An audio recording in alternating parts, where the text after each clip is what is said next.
Hey, this is Deepak here from digitaldeepak.com, and in today's video I want to talk about Facebook ad costing. And this is something that I have been thinking about while I was driving my car today, and I was basically trying to come up with a reason of why Facebook ad costs are higher when your daily budget is high and why it is low when your daily budget is low. And this ad cost is across clicks, cost per lead or cost per conversion or any metric. In general, if you are running a campaign and if you are, let's say, putting a daily budget of $100, then let's say you are targeting cost per conversion and the cost per conversion is $1 and you are getting, let's say, 100 leads in a day. However, if you put the daily budget as something like $50 per day, then the cost per lead will not be $1. It will be something like 80 cents or 70 cents. So it usually goes down. And I have been trying to think and I have tried to come up with a model behind this. And I might be correct, I might be wrong, I really don't know. But this looks like a proper model to understand how Facebook might be distributing the ads and why your costs as an advertiser is fluctuating. So the three main points which are the backbone of this video is that Facebook ads are cheaper if your daily budget is low. The ads are costlier if your daily budget is high. You might have found this yourself if you have been advertising on Facebook, and this is something that many advertisers agree on. And what I think is that Facebook gives preference to people who set a high budget and basically considers it as a high bid. Like for example, if you think about Google ads and if you think about Google ads showing up on a Google search, I think most of the marketers know that if you bid higher, then your ad is shown on the first position and the second ad is shown to the next highest bidder and the third ad is shown to the next highest bidder. But Facebook ads are different, right? Facebook ads are display ads and they are newsfeed ads, and people are not searching for keywords here. People are just there browsing on Facebook and you are trying to go ahead and display your ad there. So this is the model that I have come up with, and what I want you to do is I want you to think that there are 5 people, A, B, C, D and E, and let's consider that these are the 5 people ever using Facebook, just so that we can understand the model. So these 5 people are using Facebook and Facebook has only 5 users. And let's say these people are using Facebook for something like 5 to 10 minutes per day and they are scrolling through their news feed. And Facebook, let's say, shows one ad out of every normal posts. That way, let's assume that these people are going to watch some 25 to 30 posts in their newsfeed, which means that there is an opportunity to show 5 ads. And let's consider that each ad impression is $1 worth, and we have 25 ad impressions, which is $25 per day, and this is the revenue that Facebook is making. And this is the total inventory that is there, which is 25 impressions. We have 5 people and all the 5 people go ahead and watch 5 ads per day. Obviously the actual numbers will be different. Some people will be more active, some people will be less active and things like that, but this is just for understanding sake. We have 5 people, 5 impressions each, and we have 25 impressions. And let's consider that there are 3 advertisers, advertiser A, B and C. They are trying to put their ads on these ad slots, and advertiser A is spending $10, advertiser B is spending $5, advertiser C is spending $2. So let's look at how the distribution will be.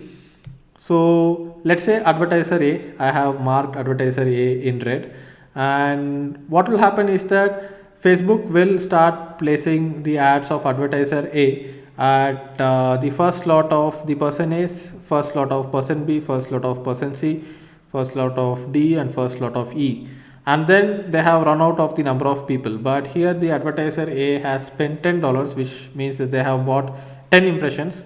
So which means that Facebook has to show the same ad again to the same person.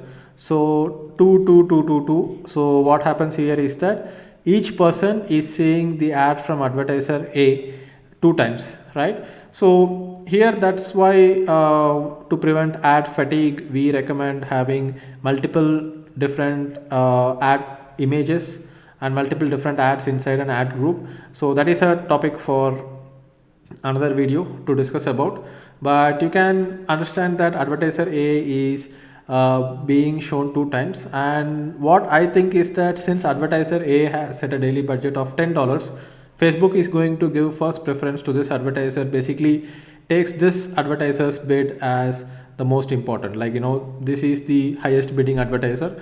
So if you are setting a daily budget or are not setting a specific CPC or a specific CPA, which most of the Facebook advertisers don't do, then this is how it happens. And then you have advertiser B and C, and advertiser B is spending $5 and advertiser C is spending $2. Now what happens is that advertiser B will go ahead and start filling out the next available set of inventories, and advertiser C is going to fill out the next available set of inventories. So here you can see that there is still 8 impressions left out of the 25 impressions we have as an inventory, because advertiser A is advertising $10, B is advertising $5, and C is advertising $2. And since advertiser C is the least amount of cost that they have put, what will happen is that they are basically placing it at the last slots, and still Facebook might be having a lot of remaining inventory. So how is Facebook going to take care of that? So that, to understand that, technically, since there are a lot of advertisers, there will never be unsold inventory on the Facebook ad platform. So let's assume that there is an advertiser D as well. And here you can see that, so what I will do, I will just explain this slide first. So let's assume that there is an advertiser D, and here you have advertiser A who has spent $10, and you can see first 10 impressions are taken and Facebook gives preference to advertiser A. And then we have advertiser B who has spent $8, let's say. So 8 is represented by green here. So you can see the third ad slot of all the 5 persons are taken, and then you have 3 ad slots of A, B and C. So here the frequency starts going up. So sometimes in Facebook you can see that the frequency is 1.1, 1.2 or 1.5. So how does it appear in decimals? This is how. So here you can see the ad frequency of advertiser A is 2, the ad frequency of advertiser B is 1.6, and for C and D it's going to be 1. So advertiser C spends $5, then it's going to be A, B, C, D and E 1111 impression. And let's say advertiser D is spending, let's say advertiser D is spending only $4.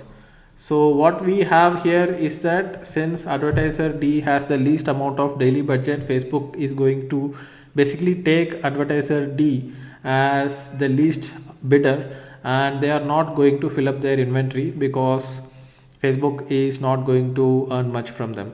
So here let's say advertisers D budget is $4, but you have only 2 remaining inventories. So $2 is spent and $2 is unspent. So that is how it works. But however, when you look at this slide where we have advertiser D who has spent $2, we still have remaining inventories, and what I believe is that here advertiser C and advertiser D are technically going to get the cheapest cost in terms of cost per click or cost per sale or cost per action, because they are the least amount of bidders, and Facebook is basically filling up the remaining inventory with the people who have the lowest daily budgets. So here you can see that since advertiser D has the lowest daily budget, he is having the risk of not getting enough ads being displayed at all. So if you are say putting a very low budget, then there are chances that your ad budget may not be spent at all for the day if the competition is high enough. But since Facebook is adjusting the cost for cost per click and cost per sale based on what they feel is right, it might not happen, but I hope you get the idea. So this video is obviously not for everyone, but if you are a bit inclined on mathematics, then you will find this video interesting. And if you have thought about why Facebook ad cost fluctuates, then this gives you some food for thought. Obviously my model is not complex enough, because if I make it too complex, then many people cannot understand what I am trying to say, and I cannot make it too simple than this either. So since we have a very simple model here, obviously there are limitations where we are not taking into account, we are basically calculating every impressions as every dollar, and we are working only with 5 people and 25 impressions. So there are some limitations in this model, but I believe this is how Facebook ads work, and this is how the ad inventory is filled up. And basically the least daily budget person is the least bidder, and that is why you are getting clicks and leads at a very low cost if you have low budget. At the same time, you cannot scale your ad campaigns if you have low budget, because if you want more leads, then you have to spend a higher daily budget, but then you are also bidding higher, so your lead cost goes up as well. So thank you for watching this video, and this is the first time I am trying to make such a video. So if you understood something from this video, then go ahead and comment below, and if you have some ideas and concepts which could add to this model, then please let me know about that as well, and maybe we will discuss that, and maybe we'll come up with a more complex model on how Facebook distributes the ads between the Facebook audience from the advertisers. So see you and bye bye. Hey, this is Deepak here from digitaldeepak.com, and welcome to the first lesson in your Facebook ads mastery course. So thank you for investing in this course, and I hope you will learn a lot from this course. One request is that please watch all the videos as soon as possible, as soon as it is released. And if you have any doubts, please post it in the forum or email me. And make sure that you become a Facebook ads expert, not just by learning this video series, but also by going ahead and implementing what you have learned. Because without going ahead and implementing that, you will not really gain mastery over Facebook ads. So let's get started with the lesson. So why Facebook ads? How Facebook ads are different from other platforms? So the Facebook ads are the best demand generation platform on the web. There is a small difference between demand fulfillment and demand generation, which we will look at in the next slide.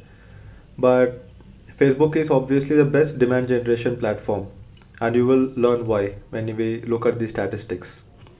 So Facebook has unmatched targeting options. Facebook is probably the only website that knows a lot about its users. Facebook is cheap, efficient, and there is no minimum to get started. You can get started as low as $1 per day and start advertising. So it is highly scalable. So Facebook has 1.79 billion monthly active users as of third quarter of 2016, and that is nearly 20 to 25% of the world's population. So if you want to scale your ads, it's very easy once you set it up, because almost the whole world of your customers is on Facebook. So that's why Facebook ads is something that cannot be ignored when it comes to digital marketing. So how will Facebook ads expertise benefit you? We are going to invest a lot of time and energy in learning Facebook ads, but it helps to have a look at how this is going to benefit you as well. So I will tell you how it has benefited me, right? So you can run campaigns for your employer or your client. You can get blueprint certified and build a name for yourself as a Facebook ads expert. So that is something that I have done for myself. So I have a few clients who I help them with Facebook ads. I have worked in a lot of startup companies. I am still working in startup companies, and I help my employers run Facebook ads. So you can use the Facebook ads expertise to advertise your own products and services. If you are an entrepreneur or if you have a side business where you are selling something, you can use Facebook ads for that. You can use Facebook ads to build a personal brand online, which I have done. So a lot of traffic to my blog has been driven via Facebook. So these are all the benefits of becoming a Facebook ads expert, and I believe you would already be able to relate to it. That's why you invested in this course. So Google AdWords versus Facebook ads, how does it differ? So Google and Facebook are the two major players when it comes to online advertising, when it comes to advertising in the digital world. So Google AdWords is demand fulfillment. So if you go and search for something like, let's say, dual SIM Android phones on Google AdWords, that is something that there is a demand for, and Google search is fulfilling that demand. However, Facebook ads are demand generation. So to make you understand demand fulfillment and demand generation, let's look at a small example. Let's say there is a new invention, and this new invention is that you can run both Android OS and iOS in the same device. So here there will not be any demand for it because nobody knows that there is a device which could run both the softwares, right? So what would happen is that nobody would go and search on Google because there is no demand. People don't know that such a product exists. So if you watch my videos on Google AdWords Mastery, you would understand this difference. So I gave an example of products that exist, people know that exist, and products that people don't know it exists, right? So Google is an evolved form of Yellow Pages, and people search for things that they already know it exists. So there is a demand for it. But Facebook, you can generate new demand. So even people who have not considered purchasing something, you could create interest in it and get people to get interested in that and eventually create the demand where there was no demand before. So that is very important when it comes to Facebook and Google AdWords. You should understand the difference. Any client that you work for or any company that you work for, you should keep this in mind: demand fulfillment and demand generation, right?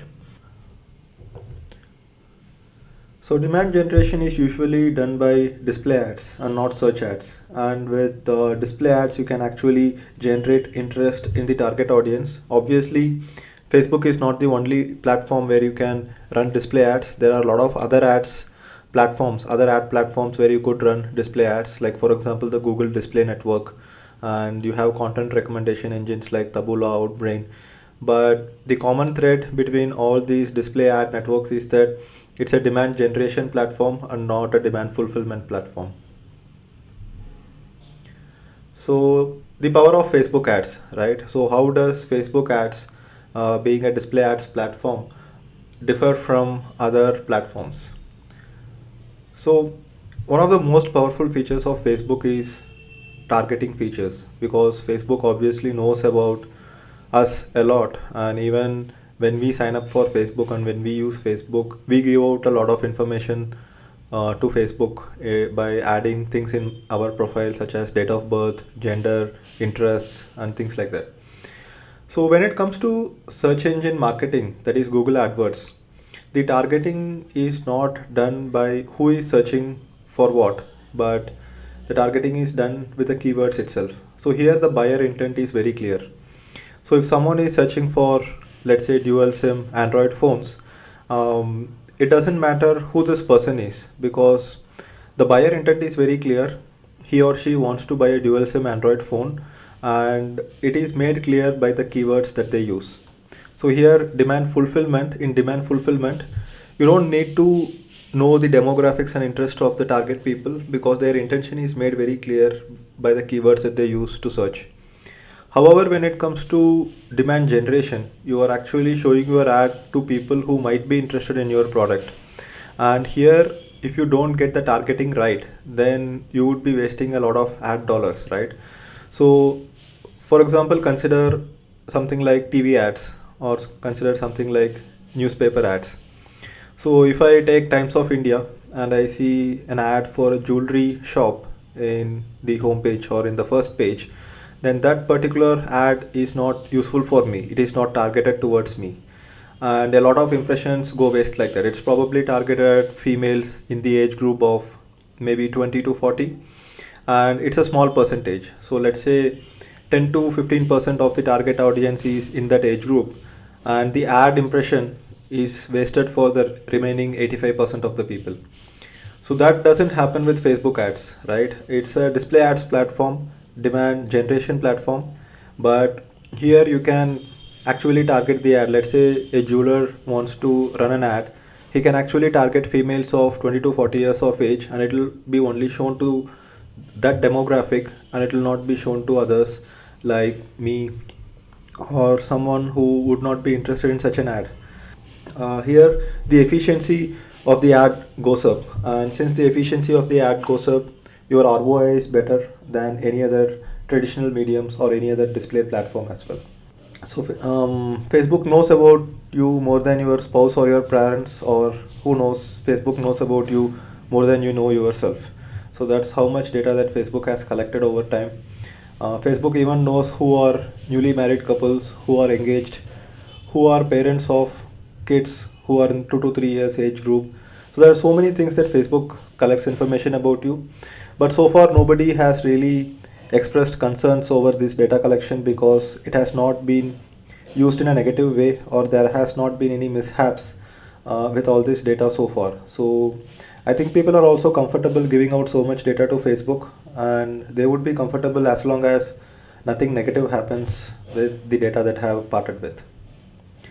So we will look at targeting options later. We will look at interests, demographics, lookalike audiences, and more such topics in the later videos, which should be very interesting, I guarantee that. So let's look at the history of Facebook advertising.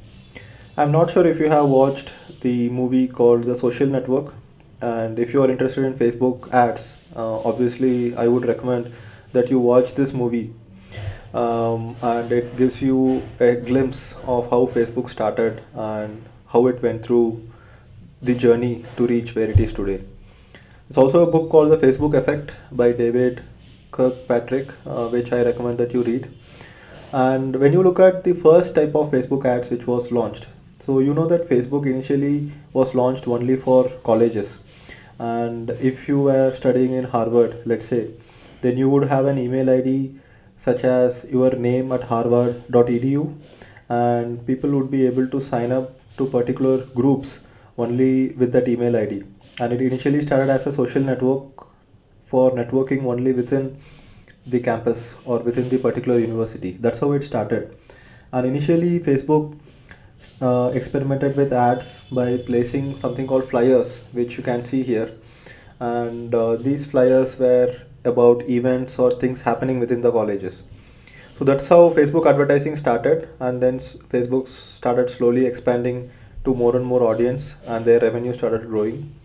By 2006 2007, there were so many companies who wanted to buy Facebook. So this is a picture from a HubSpot slide.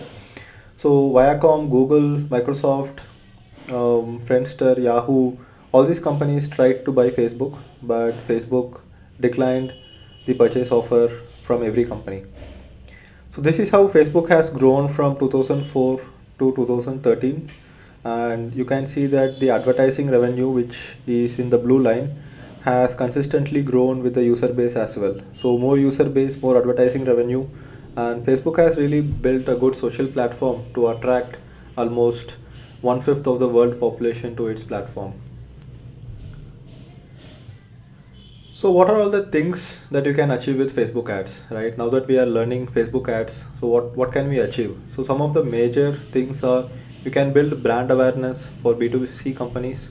You can build a community on Facebook groups and use it for market research. Like, you know that I have built a group called Learn Digital Marketing on Facebook, and it has nearly 20,000 members as of now. And it helps me stay in touch with my audience, understand their requirements, what they need and who they are, and things like that. So you can use Facebook ads to build a community as well. You can get traffic directly to your website, you can build an email list, or you can generate sales. And you can obviously retarget people on Facebook. You can retarget people who have visited your website, and you can get sales out of it, or you can boost your content assets as well. So before we get into the different ad options that are available in Facebook, let's look at the marketing funnel. See, understanding the marketing funnel is very important for any digital marketer, and this also ties back into your Facebook advertising goals. So first stage of the marketing funnel is awareness. You can think about your own purchase decisions that you have made in your life, whether you have bought a laptop or a phone. You can imagine yourself in this funnel. So you would have gone through all the stages in this funnel before you became a customer of someone, right? So first, consumers become aware about a brand or a product, and then they get interested in it. So let's say the first time I heard about iPhone, it was a YouTube video where I saw the launch of the first iPhone, and that's when I became aware of it. And then I heard people that iPhone is a really good phone, it's premium phone, it has a lot of features, and then you get interested in it. And then the third stage is the consideration stage where you consider buying it, and then consumers buy it. If they like the brand, they become a loyal customer and they keep buying more products from the same brand. It's like someone who has bought an iPhone, then buys an iPhone 3, then an iPhone 4, then an iPhone 5. So they become a loyal customer. And then they refer their friends to this brand. So that's becoming a brand advocate. So that's the advocacy stage. So I love iPhone, and if someone asks me what phone should I buy, obviously I would recommend iPhone to them. So that is the advocacy stage. So obviously if you go deeper down the funnel, such as loyalty and advocacy and conversion, it has to be managed by yourself. But awareness and consideration is something that Facebook can help you with. So when you log in into Facebook Ads Manager and when you try to create a new campaign, so Facebook gives you this first page where it's a broad top of the level stage where you can decide what is the objective of your marketing campaign with Facebook. So Facebook has divided it into awareness, consideration, and conversion. So if you want to build brand awareness for your brand, so especially if you're a B2C brand and if you want to get people to know that you exist, then these are the things that you could do with the awareness stage. You could boost your post, you could promote your page, you can reach people near your business. Like if you're running a restaurant, then you can reach people near your business. You can increase brand awareness and you can increase your reach, overall reach as well. But for the first section, which is awareness, mostly people stay on FB, they don't leave FB. So if you want to get people to the consideration stage, you send people to a destination on or off Facebook. So consideration stage contains both stay on FB and outside FB. You could get installs for your app, you could raise attendance for your event, you could get video views, you could get people to watch your videos. You could collect leads for your business by doing lead ads. So there is a separate lesson on lead ads, and lead ads is very powerful for generating leads.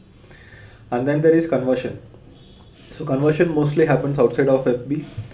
So if you want to increase conversion on your website, so conversion in the sense not essentially a sale that happens, but let's say here a conversion means someone who is subscribed to your blog. So you know that I run this free digital marketing course, and to drive more traffic to this course I depend on Facebook. So I have put a conversion pixel, which is Facebook pixel. We will learn more about Facebook pixel in the future lessons. So I basically put this conversion pixel on my website, and whenever someone clicks an ad on Facebook, comes to my website, and the target goal is that they should convert, they should subscribe to my course, they should confirm my email ID, and they should eventually land on a thank you page on my blog. So here the goal of the ad would be increase conversion on your website, and here the conversion is defined as someone who has registered for my free digital marketing course.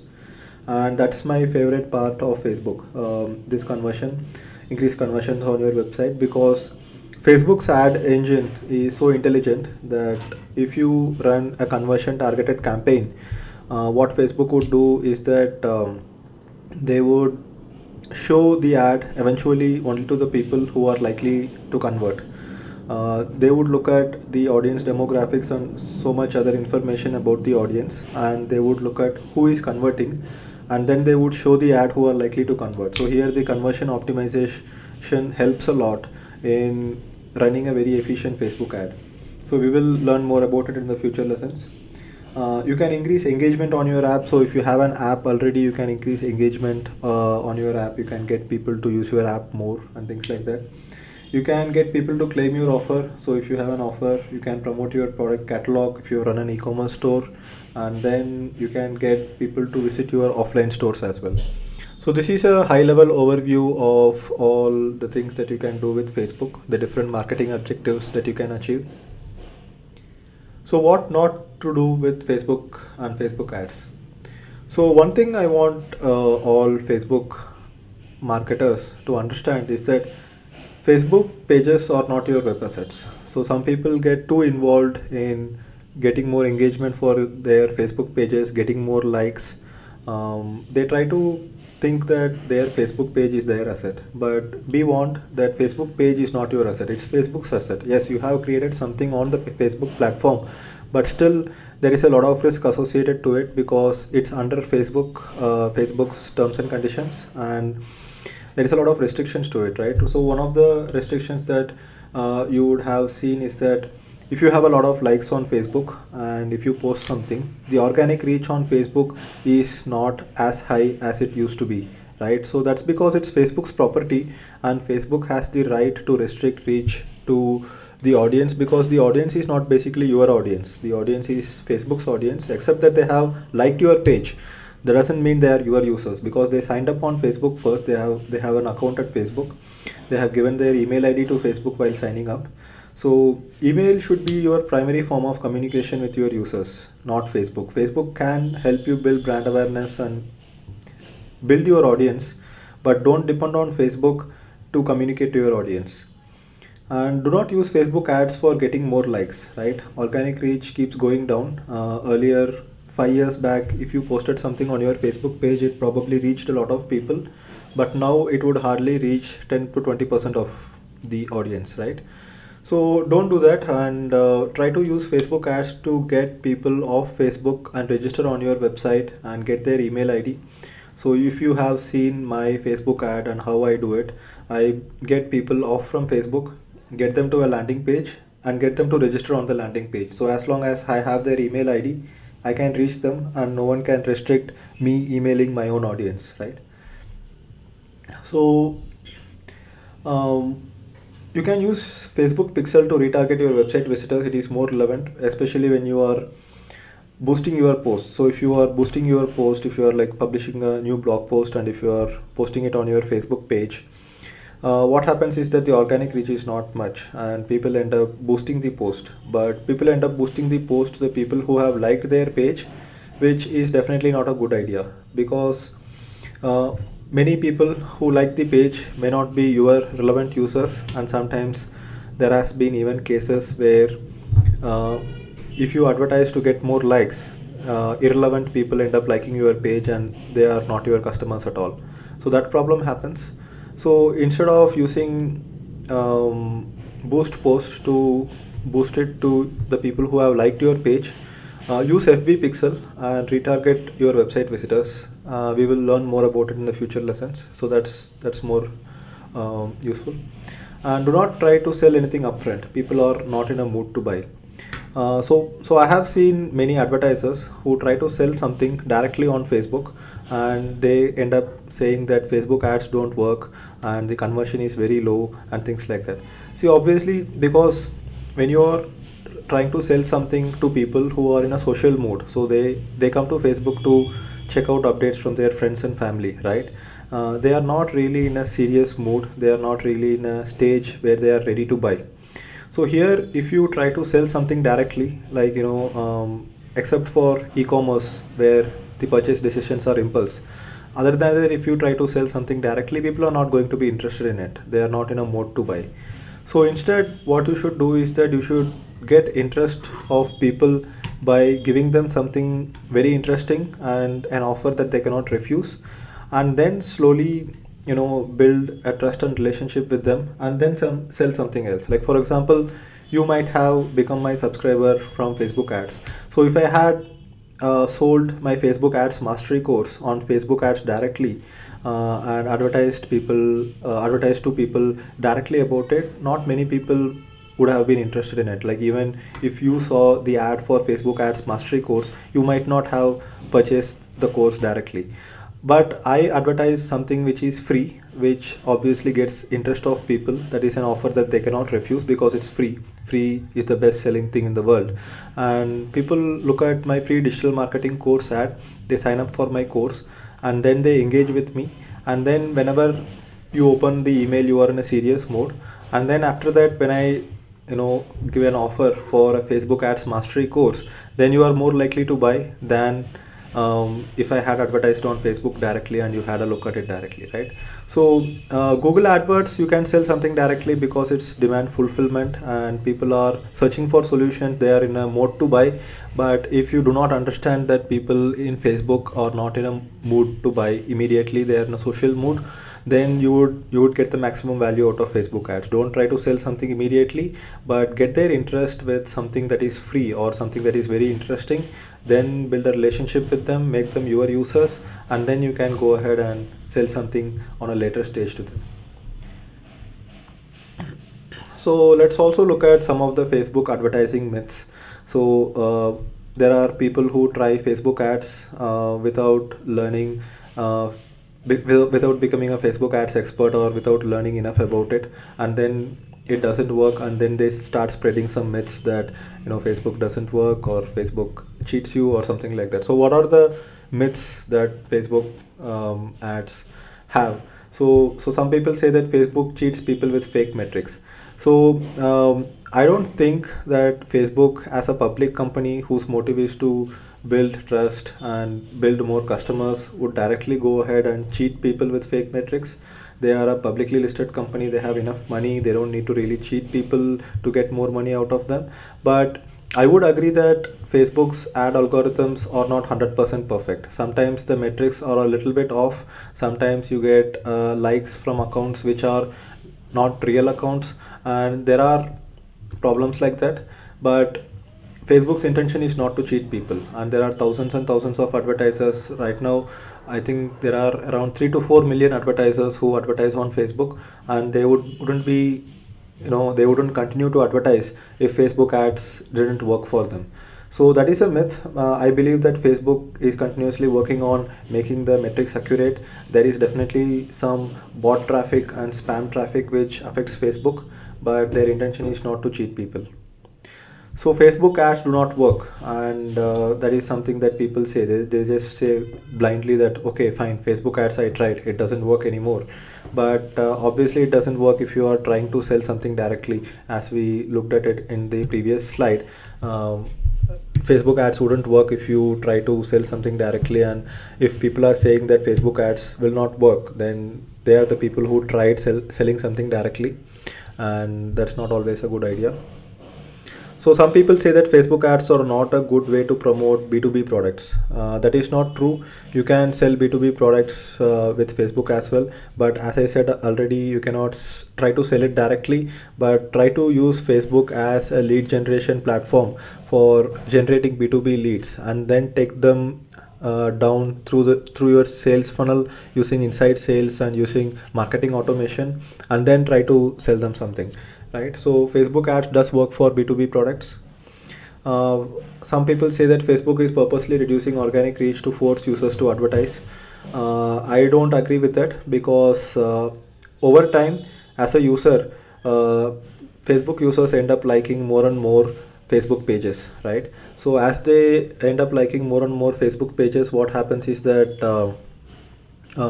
they get more updates from all these brands, right? So Facebook cannot show updates from all the pages that they have liked, because Facebook has something called edge algorithm, and Facebook tries to show only the most interesting and relevant updates when a user logs in into Facebook. So what happens is that over time, like 3 years back, an average person might have followed only 50 different brands or 50 different pages on Facebook, but now they are probably following 150 or 200 different brands on Facebook, because they have been using Facebook for a long time. But now they cannot see updates from all these brands, because if they keep checking updates, if it keeps appearing on their feed, then they will lose interest, right? So it's a organic problem. It's not Facebook is trying to reduce the organic reach. Organic reach has reduced, I agree, but it's not because Facebook is trying to force you to advertise. It's because the competition has increased, because more brands are there on Facebook, and that is the reason why the organic reach has reduced. And as an advertiser, you have an opportunity to reach more people if you are ready to pay for it, compared to brands which are not ready to pay to reach the same audience. So that's it. That's about Facebook advertising myths. So that's it for the introduction on Facebook. And as I told you already, you could go ahead and learn more about Facebook from the web. Look at the history of Facebook advertising, look at how they have went ahead and uh, created different types of ads over time for users to benefit, for advertisers to benefit. Definitely watch that movie called Social Network, and go ahead and read the book if you have time.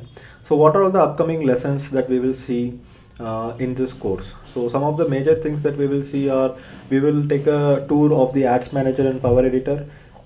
This would be especially useful if you have not got comfortable with the Facebook ads platform. So I will take you through a tour and then you will get comfortable with it. Audience types and segmentations, we will learn about it. We will learn about Facebook pixel, what is Facebook pixel, why to use Facebook pixel, how to use Facebook pixel. We will learn about lead ads, click targeted campaigns. We will learn about landing pages. We will learn about conversion optimization and all those things. So thank you for watching the first lesson, and look forward to the next lessons. And having a Facebook ads account is very important if you want to learn Facebook ads. So Facebook ads account is usually connected to your Facebook personal account. So go ahead and create a Facebook ads account. I will also show you a video on how to create a brand new ads account. So that's it, and if you have any questions, feel free to mail me and feel free to post it on the forum as well. And I will see you in the next video. Bye bye.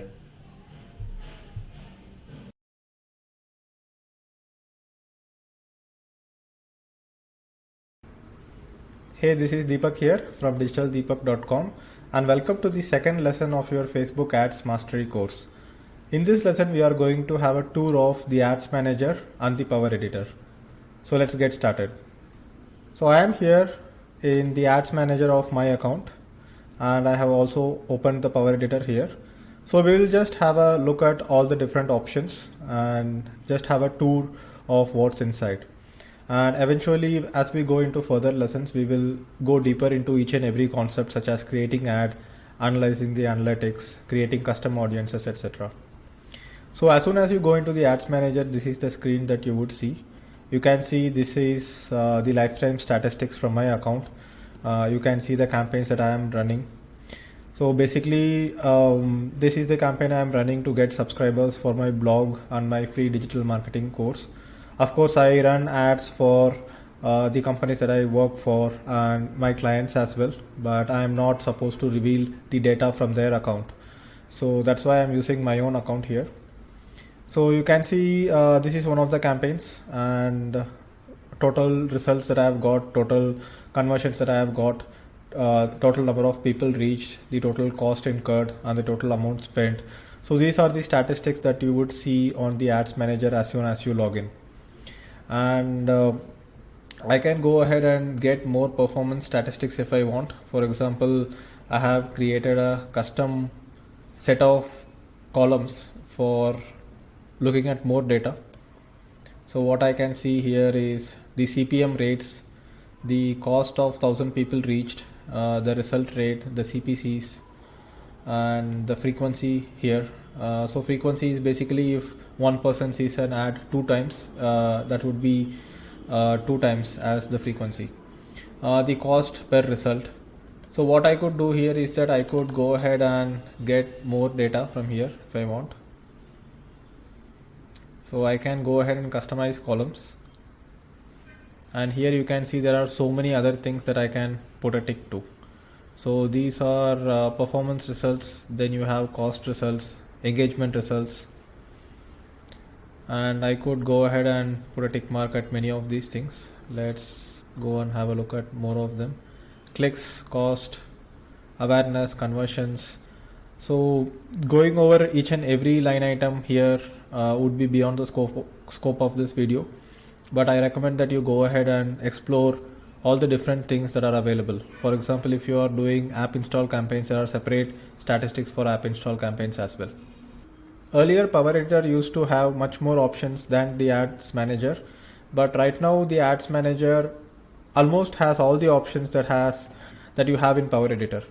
So Power Editor gives you a little bit more options. It works only on Chrome, and I would recommend that you get comfortable with the Power Editor. than the ads manager. So I would recommend that you use the ads manager just to look at the stats, but go ahead and use the Power Editor when you want to create the ads. So first we will have a look at some more options in the ads manager. So let me go ahead and click on this campaign. So once I click on the campaign, I can see the ad groups here, and I have only one ad group here. And one interesting thing that you can see is that you can go ahead and click on see post, and it would open up the specific post that is there on the ad. So this post is on this page, but it's not publicly available. It is a hidden post, and it's running as an ad only. So here you can see the total number of people who have reached, the total number of shares, the total number of likes, and the comments. So only the reach information is available for me, and rest of the information is available for anyone who looks at this particular post. So this is the permalink for the post. Usually you can get the permalink for this post by clicking on this particular link. It's the same link. So going back, so that's how you can check out the particular ad for it. And you can go ahead and click once more, and you will see these are the ads that are running. So here you can see the relevance score for the specific ad. You can have multiple copies of the ads here if you want, and this is the relevance and the amount spent. And of course you have more options here. You can click on customize columns and look at other details, or you can have a set of columns that is pre-built into it. So you can see link clicks, CPCs, CTR. So CTR is 1.3% for this ad, which is healthy, and all those stats you can see here. So this is pretty much the ads manager. And if you want to create a new ad, you go ahead and go back to the home page or the dashboard, and here you can create campaign. And once you click on create campaign, from here you can create any new campaign that you want. So let's say if you want to boost your post, so I will click on boost post. Campaign name is post engagement. So if you want to do boost post, do it from here. Go ahead and create conversion optimized campaigns from here by clicking on this. If you just want to do boost post, what I would recommend you do that you go to your page directly and click on boost post. So I will create a separate video for how to boost post effectively and what is the right way to boost posts. So this is the Power Editor, and you can see the entire layout is a little bit different. So here let's check out the same campaign. You click on this particular campaign and you can get details of the ad groups. And if you want to edit something in this ad group, you click on this edit link, and here you can go ahead and see what is the ad set ID, look at the audience definition, how many people I am trying to reach. You can edit placements. Right now you can see that I am running ads only on desktop, not on mobile. Then you can do it optimization. You can optimize it for conversions. Then you have budget and schedule. So my budget is $60 per day for this campaign, and schedule start, it was started on November 22nd, and there is no scheduled end date for it. And I run ads throughout the day, not specific days. So here you can see that I have a lookalike audience of, I've created a lookalike audience, which we will cover more in the audiences section. Then I have excluded people who have already subscribed for my course and people who have visited my website, so that I am showing the ad only to new people. And here I can create audiences if I want. So this is on the ad group level. Now let me go back. So if I click on this, it will go to the ad level. So here is where I go ahead and create the ad. So I click on this and I click on this pencil icon. So here I will be able to go ahead and edit the ad if I want. So the ad is associated to a specific page, and this is a single ad image without video. It's not a carousel ad. And here is where I put the ad image, the target website URL, the display URL. So display URL is basically the URL that you see here. Then the actual text of the ad, and the headline of the ad, and newsfeed link description. So newsfeed link description is basically something that you see here. And then I can put the call to action button as well. So here it is the sign up button. So that's what you have in Power Editor. And let's go back to the campaign. So here is the campaigns page, and here you can see the campaign. If you want to do some functionality on this particular ad campaign, such as if you want to create a duplicate set of campaigns, and if you want to do bulk edits, bulk upload of ads, and bulk download of ads, so all this can be done from the Power Editor. So let's go back. Let's see what else we have. So click on this link here and you will see frequently used links, and then you will see other links as well. So audience insights will be covered in the Facebook pixel lesson. You will get more insights into your audience by using this. Then you have a link to Power Editor. Then you have a link to page posts. So here you can go ahead and create different page posts. You have app ads helper, ads reporting, custom conversions. Each and every of these things will be covered in the future lessons. Pixels is covered in the next lesson. Then you have audiences. We will look at different types of audiences, offline events, product catalogs. Then you have your personal ad account settings, and obviously the billing and payment methods. So my account was set up long back, and it was set up at a time when INR spending was not available. So my account is still denominated in US dollars, and I pay via my credit card. It's charged in dollars.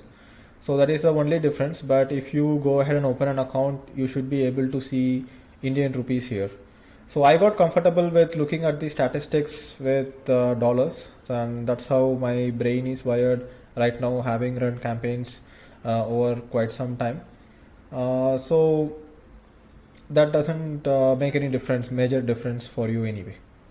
So let's look at the different page posts. So these are the different ads that I have created from my ads manager. So these are ads posts.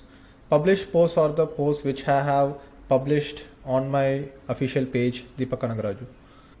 So here you can see all the posts that you have created for your ads, but it's not appearing on your public page. So that's it for the tour of Ads Manager and Power Editor. And in the next lesson, we will look at Facebook pixels. So thank you for watching this video, and I will see you in the next video.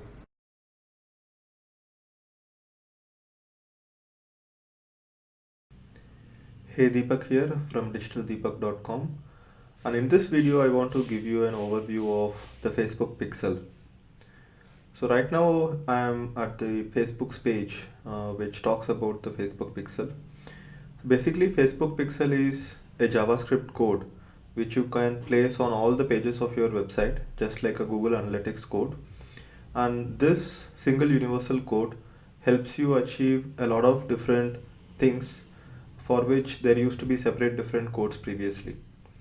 For example, with the Facebook pixel, you can do three major things. One is conversion tracking, one is optimization, and one is remarketing.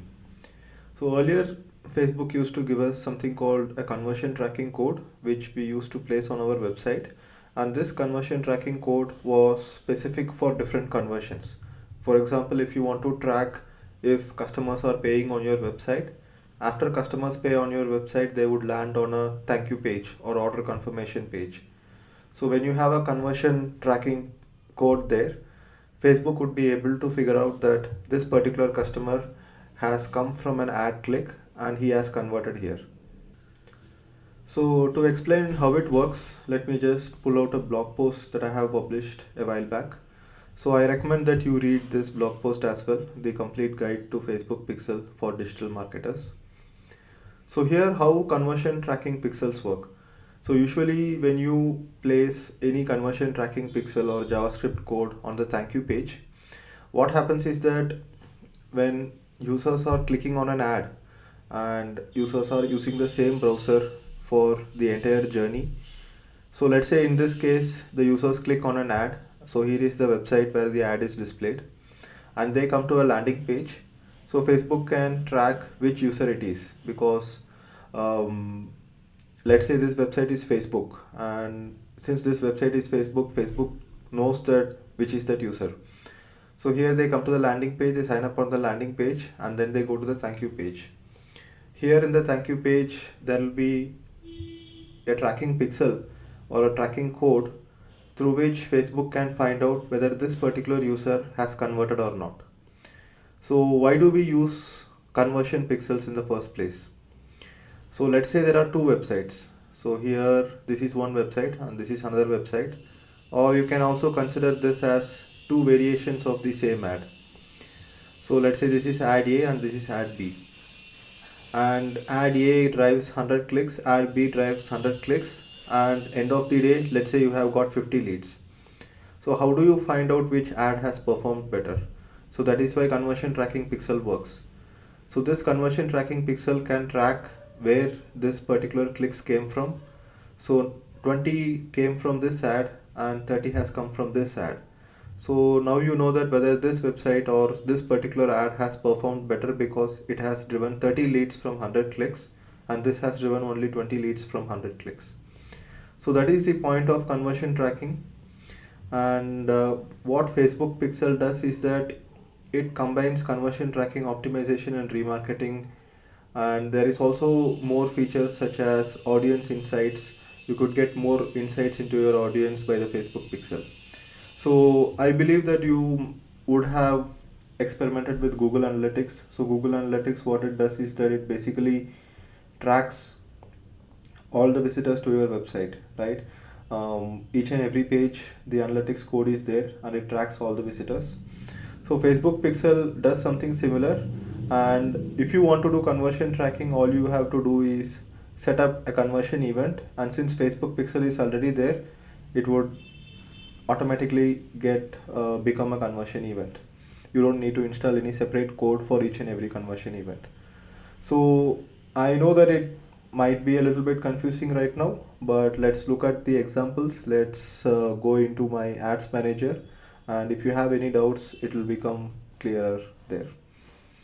So let's go into the ads manager. So here I have set up a new account in my brother's name just to show you how Facebook Pixel setup works. So here is what it says. So first is creating your pixel.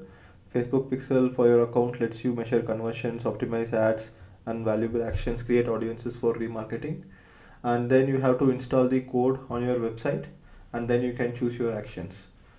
To get started, let's click on create a pixel. So let's say this is, we can give a name for the pixel. Agree to Facebook Pixel terms and conditions and click on create a pixel. So now the pixel is ready. They also give you a pixel ID. So let's say install pixel now. And here we have got the Facebook Pixel. So if I click on it, it has been copied to the dashboard, and this is something that I have to place on every page on my website.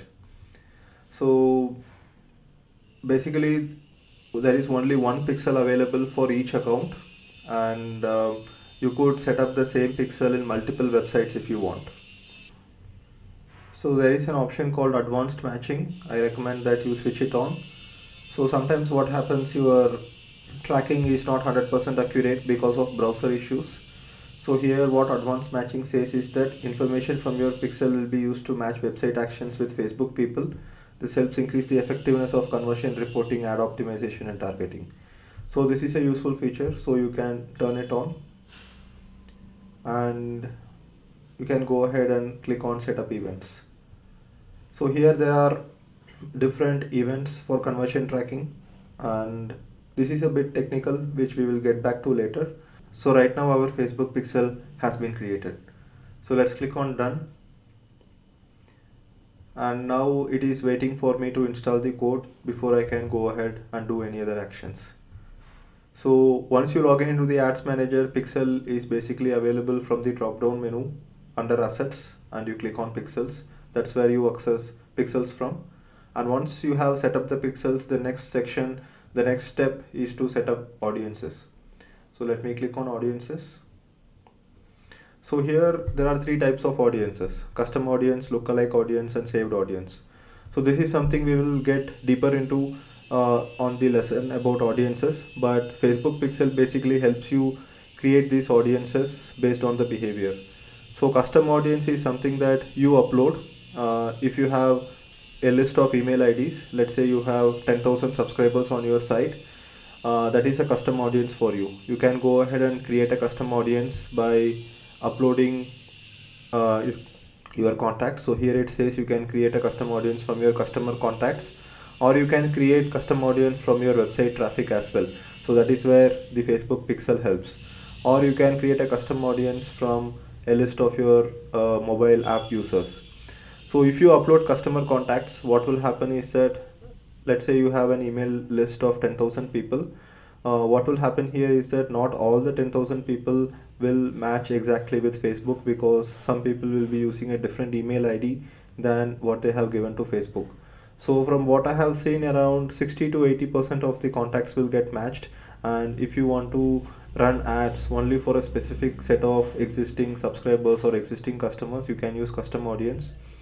So lookalike audience is basically a feature where Facebook takes into account a lot of different information available in your account, and it goes ahead and create audiences which are similar to your audience. So let's say you create a custom audience, and then you can go ahead and create lookalike audiences based on your custom audience. So if you have 10,000 customer email IDs, you can go ahead and create a lookalike audience which will be, let's say, 5 lakhs or 10 lakhs, and the demographic of these people will be similar to the custom audience that you have created. So this is very powerful when you want to go ahead and get new customers from Facebook, because these new customers obviously will have similar demographic like your existing customers. So saved audience is basically an audience that you filter and save. Like in the ads manager, if you go ahead and create a set of audience, let's say top 8 cities in India, and this is the age group, and these are the interests that they should be interested in, and you want to use the same set of audience for multiple ads, you can go ahead and create a saved audience. So these are different types of audiences. And so here we have something called custom conversions. Custom conversions is something that you have to set up, and again this is based on the Facebook pixel. So let's say I go ahead and click on create custom conversion. So what happens is that, so here you can see there is a red dot here, because the red dot indicates that the pixel has not been installed yet. So once it has been installed, what will happen is that, let's say we have a blog, and let's say it is your website.com / thankyou.html. So let's say people visit this page. So if people visit this page, let's say after customer pays, they automatically go to this thank you page. So if they go to this page, let's say it's a purchase. So here you can create category as purchase, mention this is where the customer should land, and click on next, and your custom conversion will be created. So where custom conversions will help is that when you are running ads, you can mention that you want to optimize this whole ad for conversions. So if Facebook shows the ad to 10,000 people, and 1,000 different people clicks on the ad, and 100 people end up in the thank you page, which is the conversion, then Facebook will go ahead and try to show ads who are more like these first 100 people, so that the chances of conversion increases, right? So if you optimize the ad for clicks, then Facebook will try to deliver more clicks but will not focus on conversions. So running conversion optimized ads are very important, and that is something we will also look at in the future lessons, but in this lesson we are just having an overview of pixel and where pixel helps. So that's about it about the Facebook pixel. It's just a code from your Facebook ad account, and you go ahead and install that code on your website. So it helps you create these custom audiences. With custom audiences you can do retargeting, you can track the conversions, and there are something called audience insights, which also helps you in audience insights have a deeper look into who your audience is. And you can use pixel to optimize your ad for conversions as well. So that's about it for the Facebook pixel. I would also like you to have a look inside my account. So here I am inside my account. So you can see that there is a tab called Facebook pixel and conversion tracking pixel, which is old. So obviously if you are setting up your account in a fresh way, you don't need to worry about the old conversion tracking pixel. Facebook pixel is what you need. And here you can see there has been 20,900 pixel fires in the past 7 days alone for my website. So here what happens is that how many pixel fires every day. You can see 3.3k, 3.2k. So every website visit, and every time someone visits my website, and if it is a Facebook user who has logged into Facebook using the same browser, then Facebook knows that this particular this particular Facebook user has visited my website and visited this particular page. So here you can go ahead and click on URLs, and when you click on URLs you will be able to see the different URLs that people are visiting in my website. So here you can see this is a major page which people land on after they subscribe for my free course. So in the last 7 days, this many times pixel has fired, then the home page, and then the top pages in my website basically, right? And if you look at the domains, so as I said, you can go ahead and install the pixel on multiple websites of yours, and here you can see which are all the domains which are firing the pixel. So here you can see 20,652 from my primary domain digitaldeepak.com, and these websites are basically spam. So sometimes what happens, some people copy your website code, put it on their website, and sometimes it gets fired in a wrong way, but you can safely ignore it. You need not really worry about it. Let's look at devices. So here you can see where the pixels are firing. So it also gives you an insights about what devices your users use. So desktop, Android phone, iPad, Android tablet, and you can see the number of conversions here as well. So let's get into audience insights. So if you click on audience insights, so Facebook pixel, if you just want to use it for audience insights, that alone is a very good way to get a lot of insights into your audience. You can click on everyone on Facebook or a custom audience that you have built. Let's say custom audience. And what is a custom audience? Let's say 180 days of website visitors. So this is an audience segment I have created, and let's remove United States. So audience insights gives you insights about your audience, because now that you have installed Facebook pixel on your website, and Facebook can track most of the Facebook users who visit your website. And even if you don't advertise on Facebook at all, even if you don't set up conversion tracking, or even if you don't do any retargeting, just by installing the Facebook pixel, you can get valuable data out from this thing called audience insights. So you can see what is the age group of people visiting my website, what is the gender split. So 26% of people who visit my website are women, 75% are men, and their age group is in 25 to 34. So that is my major age group. And here you can go ahead and get a lot of information such as relationship status. So 58% of the people who visit my website are single people, around 9% are in a relationship. So these are like, extremely valuable info, because you can craft your communication and your products understanding who your target audience is, what their motivations are. So let's say I am adding another set of custom audience. Let's say people who have subscribed to my digital marketing course. So people who subscribe to my digital marketing course are you can see 80 to 24 or more, and 25 to 34 are a little bit less, and you can see it's 81% men and 19% women compared to the previous statistics, right? And again here you can see 67% are single people. So a lot of insights, you can play around this audience insights tool. So that's it for this video. In the next video we will dive deeper specifically into custom audiences, creating the ad, optimizing the ad for conversion optimization, how to retargeting, and a lot more other topics.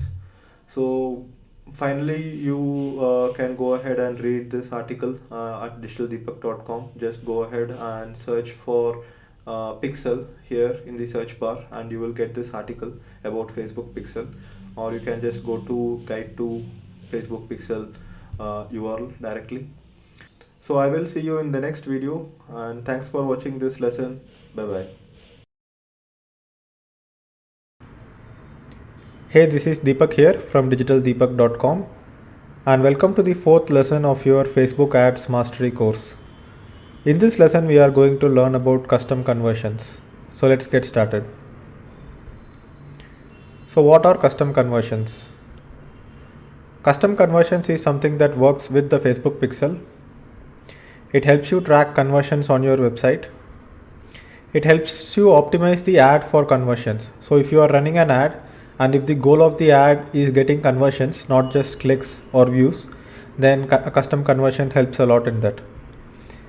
So custom conversions are URL based conversion tracking as a replacement for standard events. To explain more, let's move on to the next slide. So what happens is that there was something called a conversion pixel, and then there was something called audience pixel, which was used for retargeting, and these were two separate types of scripts by Facebook. But Facebook pixel was launched recently, and the Facebook pixel goes ahead and does the job of both the conversion pixel and the audience pixel, and as well as has some new features. So here is a table which shows you the difference between Facebook pixel and the older pixels. So Facebook pixel, you can do conversion tracking, you can do conversion optimization, you can use it for audience retargeting. So if you want to show the ad only to the certain people who visit your website, you can do that. You can run dynamic ads with Facebook pixel. You can track custom conversions, and you can do advanced matching. So you can use Facebook pixel to develop different segments of audience as well, which I will show you in the next lesson when we are talking about audience creation. So let's look at the timeline for the new Facebook pixel. So by September 15th, 2016, all ad accounts were not able to create conversion tracking pixels anymore. So if you have noticed it, you will not be able to create this pixel. By October 15th, 2016, Facebook does not support the conversion tracking pixel and does not give any support for it.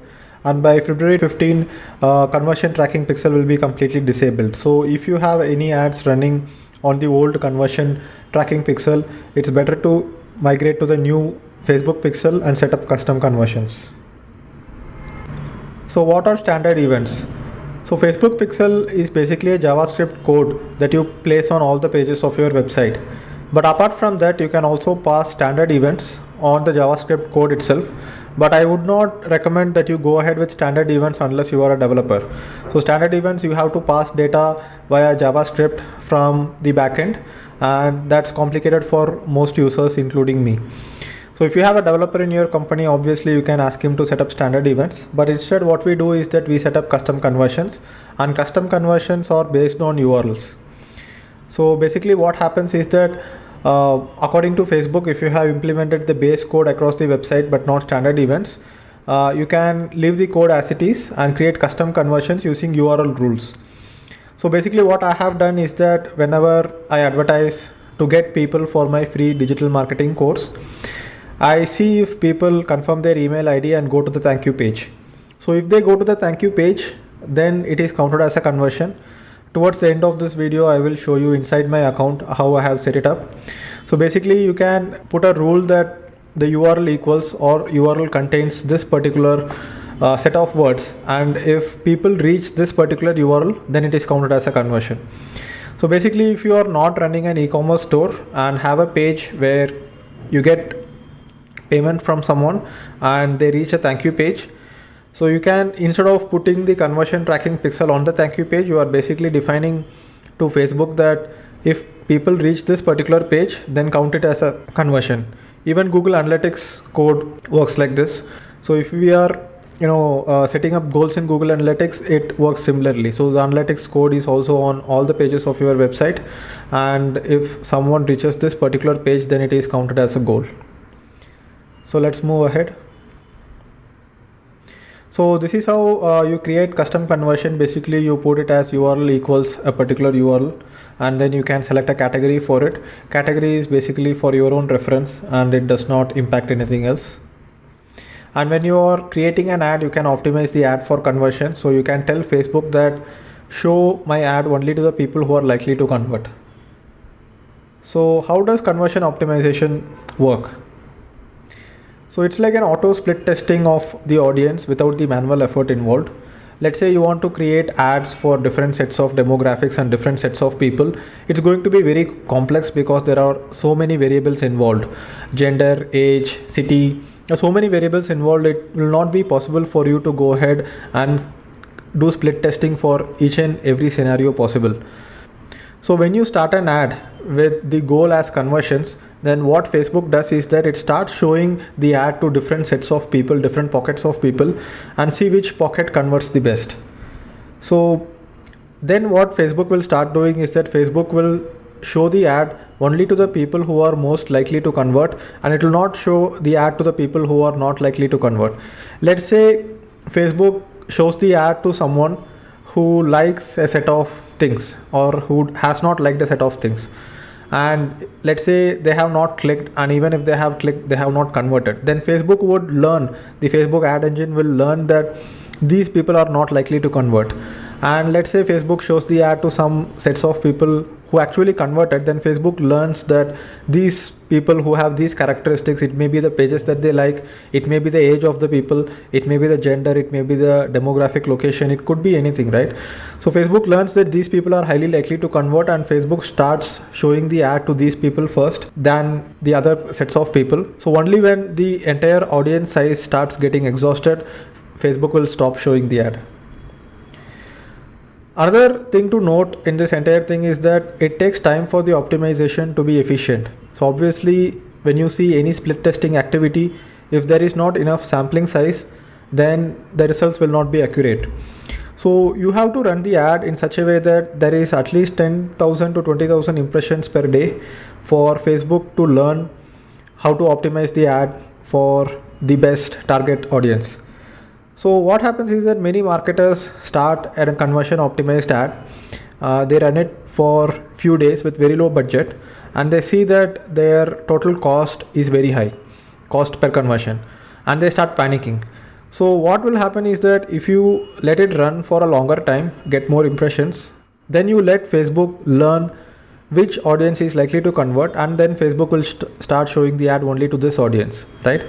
So don't panic with the high initial cost. If you are running ads for a client, if you are running ads for an employer, if you are running ads for your own business, you need a little bit confidence on Facebook that the ads cost will eventually come down.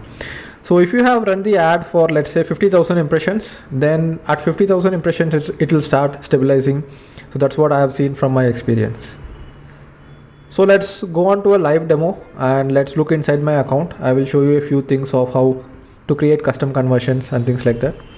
So I will show you setting up custom conversions, and I will show you an ad with conversion as the goal and how the ad gets optimized for conversions. So here I am inside my Facebook ads account.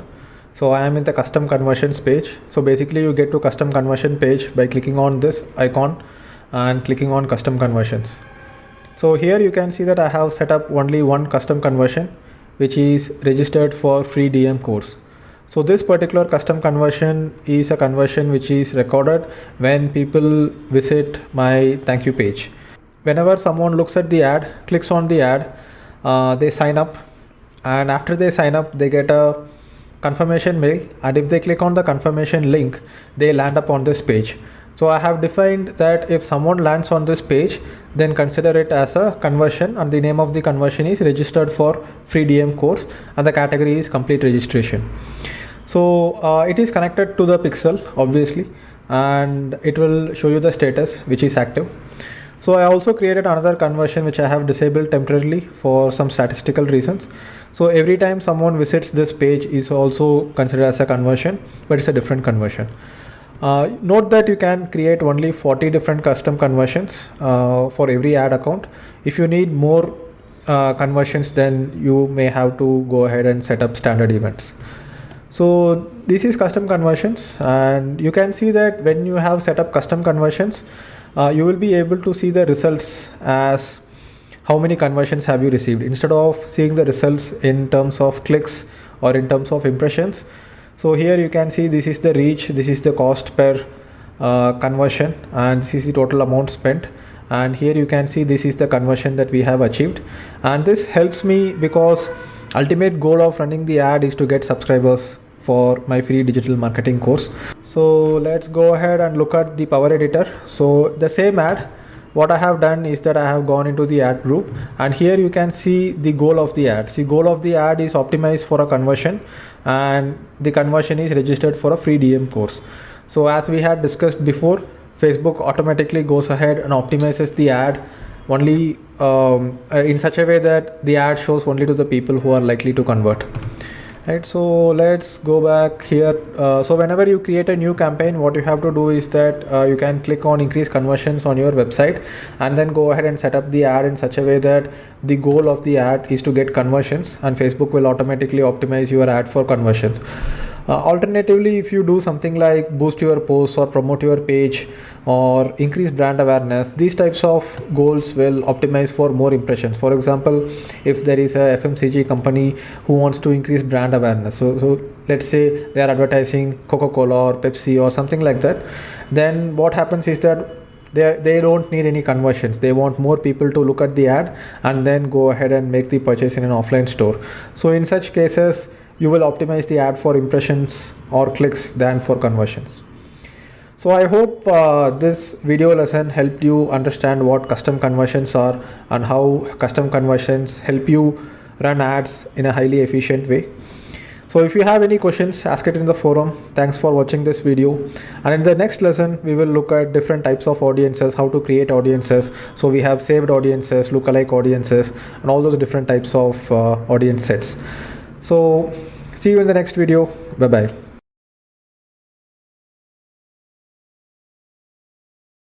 Hey, Deepak here again from digitaldeepak.com, and welcome to the lesson 5 of your Facebook ads mastery course. In this lesson, we are going to look at different types of audiences. So let's get started. So what are the different types of audiences in Facebook? We have saved audiences, we have custom audiences based on website visits, based on a list of customers that you upload, based on app activity or based on engagement. And then we have lookalike audiences. So I will take you into my account to explain all the different types of audiences, and understand that selecting your audience is one of the most important tasks in making your Facebook ads work. The efficiency of Facebook ads is because Facebook can show your ad to the right people, but Facebook needs your help in showing the ad to the right people, and that's where audiences come into the picture. So in my opinion, the audiences section is the most important section of Facebook ads as a whole. So let's go inside my account and have a look at all these types of audiences. So here I am inside my ads account. So you get to the audience section by clicking here and clicking on audiences, or you can click audiences from assets as well. So once you click on audiences, this page will open, and here you can see the different types of audiences that I have created for my ads. So if you click on create audience, the first type of audience is custom audience. Then we have lookalike audience, and then we have saved audience. First, let's look at saved audience, which is the most simplest type of audience that we have. So here I am inside one of my ad groups, and here you can see that there is a section called audience when you are creating the ad with Facebook Power Editor. So here I can either include a custom audience or lookalike audience, or instead of including a custom audience, what I have done is that I have created a saved audience here, and of course I have excluded people who have visited my website already and who have subscribed to my course already. So here I have included different cities, so the top 8 cities in India. I have included 19 to 45 as the age group, and then I have included detailed targeting options such as digital marketing, email marketing, and various other targeting options to create a saved audience. So basically I can save this audience and give it a name, and it will become a saved audience.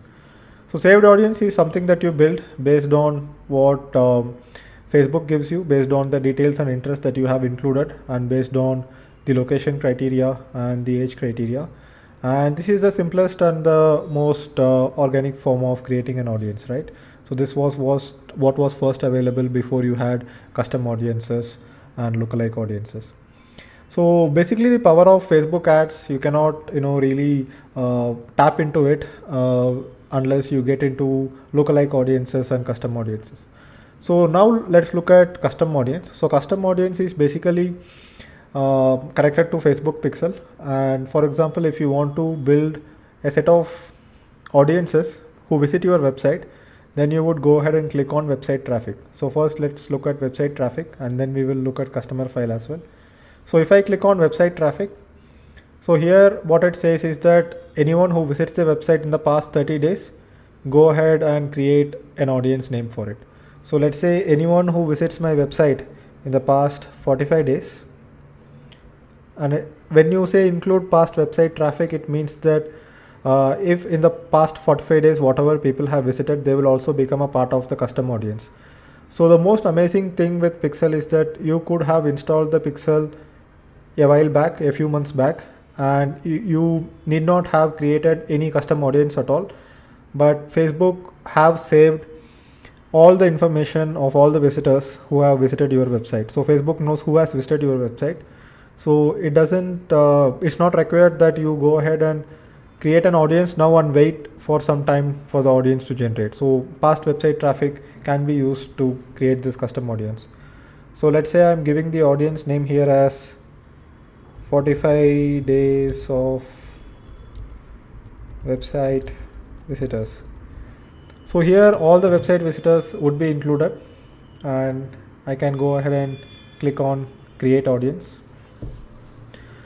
and it says the audience is ready, and sometimes it takes some time. It says audience is too small, but if I come and refresh the page after some time, after 30 minutes or 45 minutes, the audience will be ready. So basically now you can go ahead and create custom audience with website traffic based on specific rules as well. So for example, you can create a custom audience for people who visit specific web pages, and then you can create combinations of that as well. So people who visit certain web pages but exclude people who visit certain web pages. So basically URL contains or URL equals. So if you want to be very specific, you can go ahead and click on URL equals, and here you go ahead and give different URLs here. Or people who haven't visited in a certain amount of time. So if you have people who haven't visited in a certain amount of time, let's say I want to run an ad for people who have not visited my website in the past 60 days. So I would say not visited in 60 days. To bring them back, I can create an ad. So I would go ahead and click on create audience, and similarly it would say that audience is too small, but eventually it will start building. So there are many different combinations you can do. For example, if I want to promote my books, I can go ahead and show the ad only to the people who have not visited my books page. So this is a custom audience. It says size is 8,200 people, type is custom audience, and people who visited digitaldeepak.com in the past 180 days but who did not visit digitaldeepak.com/books by Deepak Kanagaraju. So I just showed you a type of audience where you can include certain pages and exclude certain pages. So this is that type of audience, and you can see that I have created many different audience segments here. So 180 days of website visitors is my biggest audience size in terms of custom audience from website visitors. So you can see 68,400 people have visited my website in the past 180 days. So 68,400 people means that these 68,400 people have been matched with a Facebook profile. Obviously the number of visitors in the past 6 months is much higher, but only 68,400 have been tagged in Facebook, because Facebook Pixel can track only the people who have also logged in into Facebook using the same browser.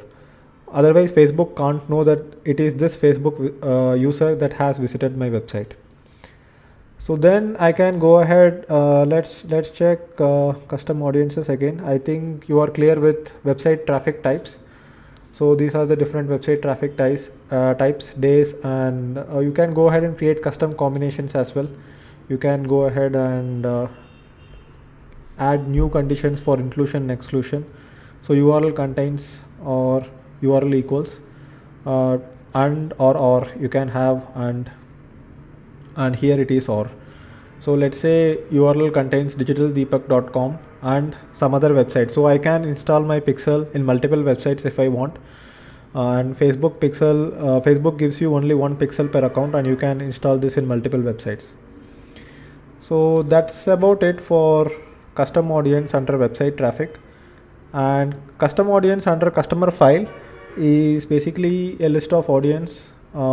If you have a list of customers, or if you have a list of people who have subscribed, if you have their email IDs, you can upload that customer file here, and Facebook will try to match these email IDs to the email IDs that Facebook users have used to sign up on Facebook. So if you upload such a file, what happens is that most of the time you will get only 70 to 80% match, because not all the customers would be on Facebook, and not all the people would be using the same email ID on Facebook. For example, I use different email IDs, and the email ID that I use for Facebook is different from the email ID that I use to sign up on most websites. So here, unless the email ID is matched or the phone number is matched, Facebook cannot find out. So if you upload let's say if you upload a list of 50,000 emails, it may be customers or it may be your subscribers, around 35 to 40,000 of those people will be matched on Facebook, and Facebook will create a custom audience for it. So this is really useful if you want to go ahead and show ads only to your existing subscribers or only to your existing customers. Then you can go ahead and create custom audience based on app activity as well. You can create custom audience based on engagement on Facebook. So this is something that Facebook has launched newly, and here you can go ahead and create an audience, create a list of people who have spent time watching your videos, or create a list of people who have completed a lead form, or created a list of people who have engaged with, opened your canvas ad on Facebook. Or you can go ahead and create a list of audience who have engaged with the different posts that you have made on your page. So I just created an audience for page engagement, so I called it engaged people. So here it is, and as I said, the audience is still building. So this is simple. And if you have lot of likes on your Facebook page, let's say you have 50,000 likes, and obviously not all these 50,000 people would be engaging with your Facebook posts. So if you want to boost posts, then you can go ahead and boost the post only to this particular set of people who usually engage with your Facebook posts. So this is very useful when you are boosting posts, and I will show you in another video how to boost posts the right way. You can boost posts to a custom audience instead of people who like your page, and that always gives you better results. So that's about it for custom audience. Now let's look at lookalike audience, which is very powerful. So lookalike audience, what it says is that first you have to give a source.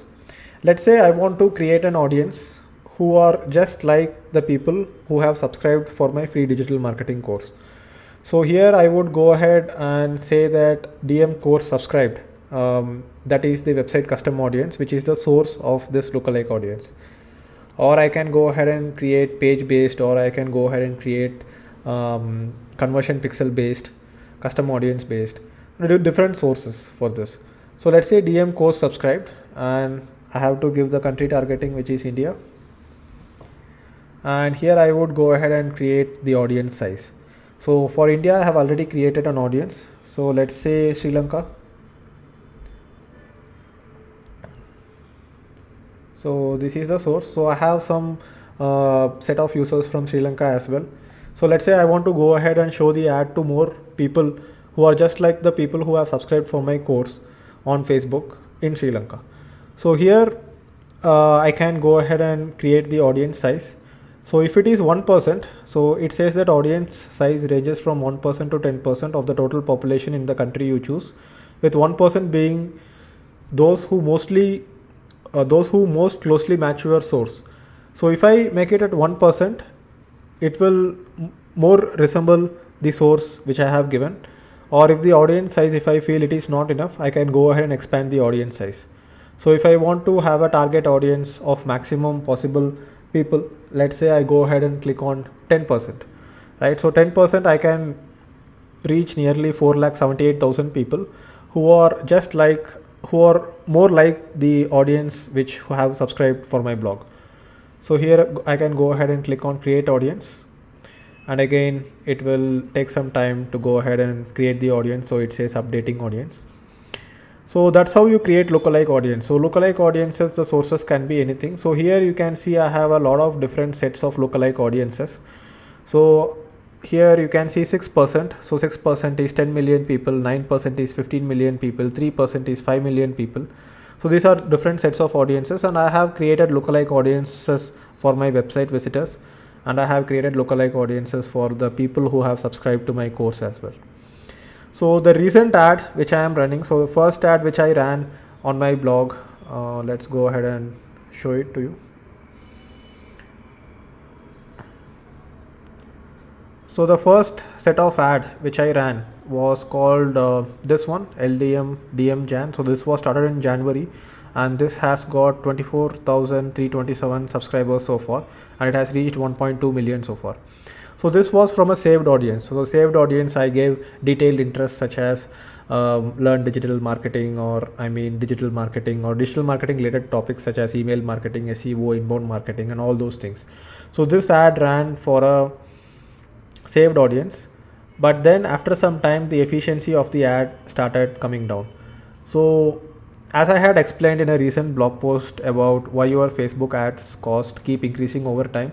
So what happens is that let me show you what happens. So if I go ahead and click on this section, people reached, you can see that the frequency goes up. So frequency starts with 1 and then it starts going up. So it has went all the way up to 2.23, which means that on average every person is seeing the ad 2.23 times.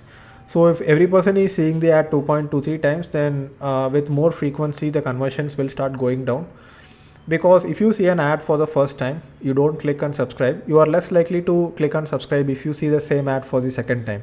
And obviously if people keep seeing the same ad, they will get irritated, and then they will go and click on hide ad. So in such cases the relevancy of your Facebook ad also goes down. So from the ad group, let me go ahead and click on the ad. So you can see that the relevance is 8. So it started with a relevance of 9, but then it went down to 8 because people have started seeing the same ad again and again. The frequency, once it starts going up, the cost per 1,000 people reached, and the cost per 1,000 impressions also start going up. And once I exhaust the audience, so the entire audience segment for this particular ad was 3.5 million people, or around 3 million people as I remember, and I have reached 1.2 million people out of it already. So now since my audience got exhausted, what I had to do was I couldn't run the same ad with the saved audience anymore. So I had to go ahead and create a lookalike audience. So with this particular ad, I have created a lookalike audience, and since it is a lookalike audience, it's definitely a little bit costly, and it has become even more costly during the holiday season. But I have a fresh set of audience to whom I can show the ad to.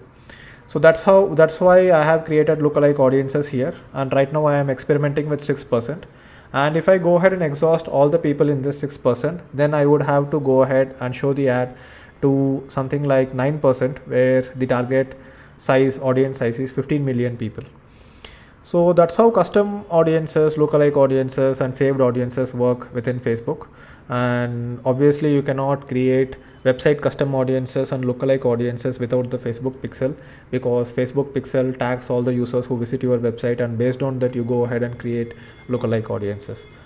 So that's it for audiences, and I hope this video lesson gave you a very clear idea about audiences. So if you have any questions, you can mail me or post it on the forum.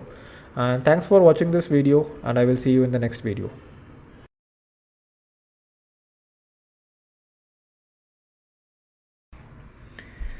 Hey, this is Deepak here from digitaldeepak.com, and welcome to the lesson 6 of your Facebook ads mastery course.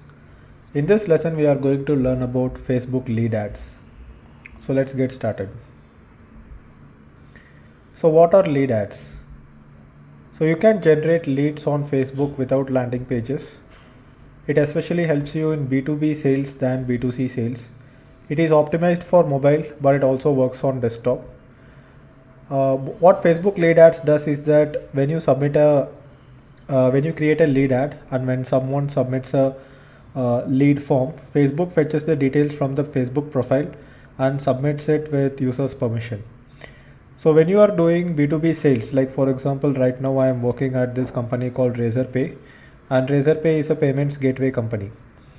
So most of our target customers are people who want to accept payments online, like it could be e-commerce stores or anyone who sells something online. So there is a lot of cost involved in integrating Razorpay to their website. Cost in the sense not just the financial cost, but there is a lot of time involved. They need to trust Razorpay is the best solution for them, and a lot of other technicalities such as there has to be some technology integration, so there is some time involvement from the tech team. So in general, B2B sales, the sales cycle is longer. So if I get in touch with a potential customer of Razorpay today, it would take at least something like 15 days to 30 days to make them into a customer, right? So when we are doing B2B sales, we need to generate B2B leads, and we need to follow up with these leads with the help of a sales team.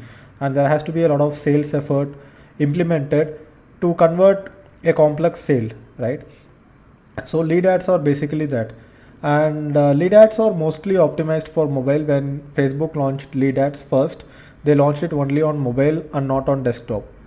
So basically what happens is that when people want to show interest and want to submit their contact information, instead of clicking and going to a landing page where landing pages conversion will be low, they submit the information on mobile itself. So I will show you how it works. So this is the usual way of generating leads. So someone clicks on an ad, they go to a landing page where there is name, email ID, and in many B2B companies, in B2B sales, you have name, email ID, company name, phone number, and also your position, and sometimes your monthly revenue, employee size, and things like that. So this becomes a lead for the sales team, which the sales team can then use to go ahead, contact this person and explain more about the product. So when you look at desktop versus mobile way of generating leads with landing pages, usually in desktops, it is easier to type in because people are using a keyboard in desktop or laptop. But in mobile, it will look like this, where there is some information to be entered on a phone, and it's usually very difficult to enter that information. So generally, the desktop landing page conversions are higher than mobile. Though landing pages are mobile optimized, it is difficult to type data correctly, and hence there will be a lot of low conversions. So Facebook lead ads pre-fills the data so that the user can submit information on a single click. So this is how Facebook lead ads show on desktop. You can see that there is this ad on the left side, and if you click on sign up button, there is a form which pops up, and in the form you can enter information about the first two fields are information that you have to enter selected from a drop down menu. This is optional, you need not always do that. And then you can see that the name, phone number, work email, company name, and job title is pre-filled in the form. So user just needs to click on submit. I will show you live how lead ads work in the live demo. So this is how lead ads show on mobile. You click on subscribe or a sign up button or whatever the call to action is. There is an optional interstitial in the second step where you get to have more information about it. Click on submit, and then you can see that there is a success screen. So where do all these leads go? So these leads do not go in the ads manager or in the Power Editor. What happens to these leads is it goes into your page through which you have published the lead form, and from the page you can go ahead and download the leads. So basically go into your page settings, there is something called publishing tools, and in the forms library you can go ahead and download in a CSV format. So what you need with Facebook lead ads is real-time integration, and without real-time integration it is very difficult to manage the leads. Instead of going ahead and downloading the leads in CSV format, uploading it in a Google Doc and converting it into a sheet, you will not be able to get leads in real time. So in most of the cases, whether you are emailing your leads or you are calling up the leads, it usually has to happen instantly. So I recommend you use Zapier. So Zapier is a tool which will help you integrate Facebook lead ads dynamically, and you can put the data in a Google Sheet, or you can push it to your email marketing tool, or you can even send an SMS to your sales team that a new lead has been generated, so that the sales team can go ahead and call back the lead. So I will go ahead and start the live demo. In the live demo, we will be looking at a Facebook lead ad. I will show you how to create a Facebook lead ad. And I will also show you how to integrate FB lead ads with Zapier and Google Sheets. So here I am in the ads manager, and if you want to start a lead ad, you have to go ahead and click on collect leads for your business. And let's say it is test lead generation campaign.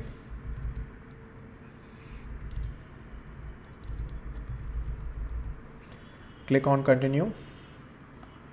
And here it is just like creating any other normal ad. You have the same audience option where you can include custom audiences or exclude audiences, and then you have to go ahead and set a daily budget, optimize the ad delivery for leads, and you can go ahead and create the ad just like you would create any other ad. To show you how a lead ad works, so this is one of the lead ads I created a while back to test it with mobile and to test with different conversion ratios and ads. So here if you so this lead ad basically shows up only on mobile, and this is how it shows up on mobiles. You can see that it's short form and it shows on mobile news feed, and this is how it shows up on feature phones. So this was not a desktop lead ad, but I can still open the URL with on the desktop and I can show you how it works. So basically people click on sign up, and once they click on sign up, there is email and full name which is auto populated from Facebook's information, and people will click on submit and it will get submitted. So since I am using my own account to open this lead ad, it's showing my information, but if a user opens this lead ad, user's information will be shown. So let's go back and look at the ads manager, and let's look at the statistics of the lead ad that I created a while back. So this campaign was called Digital Marketing Lead Ads Mobile, DM Lead Ads Mobile. I've spent a total of $60 on this, reached 22,000 people and got 362 leads. So here you can see there has been 362 leads, and I have split tested with 6 different ad creatives. So you can see this is the cost per lead, ranges from all the way from 15 cents to 23 cents. And let's go ahead and click on one of the ads. Then you can see the relevant score here, and this is the lead form. I can go and access the lead form if I want. Total number of reach, cost per lead, amount spent. So all this is displayed here. So this is how lead ads work, and now let's go ahead and look at how to integrate lead ads with Zapier. So here I am inside my Zapier account. So Zapier basically helps you integrate a lot of different apps with each other, and there are different pricing tiers for it depending on how many tasks you run. So basically it helps you save time and helps you do tasks which only a developer can do. And if you are non-developer, so Zapier basically communicates with the API of different tools and helps you go ahead and integrate all these different apps together. So Google Sheets and email marketing tools and even Facebook lead ads are included in the integration. So if I search for Facebook, you can see Facebook lead ads is available. So what I have to do is I have to go ahead and create a zap. In every zap inside Zapier, there will be a trigger and there will be an action, and in between you can add an optional filter if you want to filter it. So trigger basically is an app which will trigger the action. So in this case, trigger will be Facebook lead ads. So I go ahead and select on Facebook lead ads because this is the trigger. So whenever a new lead is generated, this automation will be triggered. Then I go ahead and click on save plus continue. Then I have to connect my Facebook account. Once I go ahead and connect my Facebook account, it will ask me to select the page, select the form, and every time a new lead is generated, the data will be passed on to Zapier. And once the data is passed on to Zapier, I have to set up an action. So here the action will be write a new row on Google Sheets. So I select Google Sheet, I select create spreadsheet row, click on continue. Then it asks me to select the account through which my Zapier account is integrated. So if you want to connect a Gmail account, basically click on connect a new account and go ahead and approve the permission for Zapier to access your account. And then you can go ahead and select your worksheet. You can go ahead and select your sheet, and in every row you can go ahead and populate the name, email ID and phone number. So this is only for writing to the sheet. So let's say you don't want to write to the sheet. Instead, you want to pass it on to your email marketing tool, and let's say MailChimp is your email marketing tool. So you can go ahead and select MailChimp. You want to add or update a subscriber here. You click on save and continue. Go ahead and connect a new account. Give a permission for Zapier to access your MailChimp account, and after that you will get an option to select the list. And what will happen is that as soon as a Facebook lead ad is generated, Zapier will automatically go ahead and add this particular lead inside MailChimp. So that is how Zapier integration works, and I hope this video helped you understand what Facebook lead ads are, how they are different from normal landing page lead generation that we do, how it differs from desktop to mobile, and how to integrate the leads directly to some other tool. So Zapier is a paid tool, and you have to use Zapier if you want to collect the leads from Facebook. Otherwise, you can go ahead and communicate to Facebook directly via API or through some other tool. There are many other tools which will go ahead and fetch your Facebook lead ads and put it on your system. So that's it for this video, and I will see you in the next lesson. Thank you. Bye bye.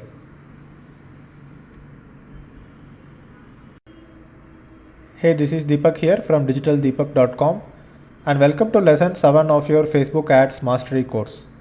In this video, we are going to look at how to create events and how to create event response ads. So let's get started. So how Facebook events work? So Facebook events are basically like separate Facebook pages, but it is focused on events. People can subscribe to all the events from your page, and they will get notified separately whenever there is an update on your event or whenever there is a new event. So this subscription is separate and different from your Facebook likes. So obviously Facebook event pages have venue and timing details which you cannot have with normal Facebook pages. And what happens with Facebook events is that, let's say I see an event, and if I see that some of my friends are also going to that event, then I would be influenced to go to that event as well. So this feature you cannot make it in any other area apart from a social network like Facebook. So if you are creating an event and if you are having a target audience, and let's say a few of your people or a few of your followers or audience have voted that they are interested in the event or they are going for their event. So if when their friends see that these people are going to the event, they will also be influenced to attend your event. So that's how Facebook events are much more powerful, and it helps you get more attendance and helps in selling more tickets for your event.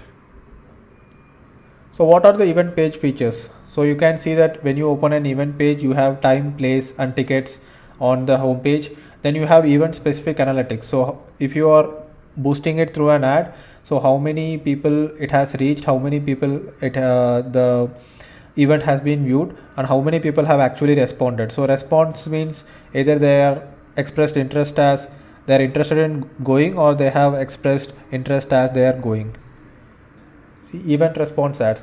So if you want to create event response ads, you can either boost the event directly from inside the page, or you can go ahead and create it from the ads manager.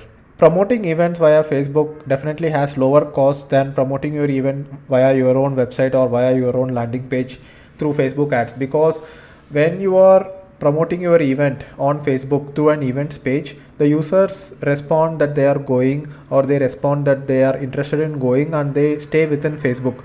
So this helps Facebook retain users on their own platform, and they reward you with lower costs to promote it. So obviously Facebook has an incentive to keep users on Facebook, because more time spent on Facebook means that more ad revenue for Facebook, right? So this is how the statistics for an event page looks. So here you can see one of the events that I am promoting. I am conducting a digital marketing workshop in Bangalore on January 15, 2017, and I created an event page for it, and I have started promoting it. So I will show you live inside my account on how you can see the statistics and how you can create the event ads as well.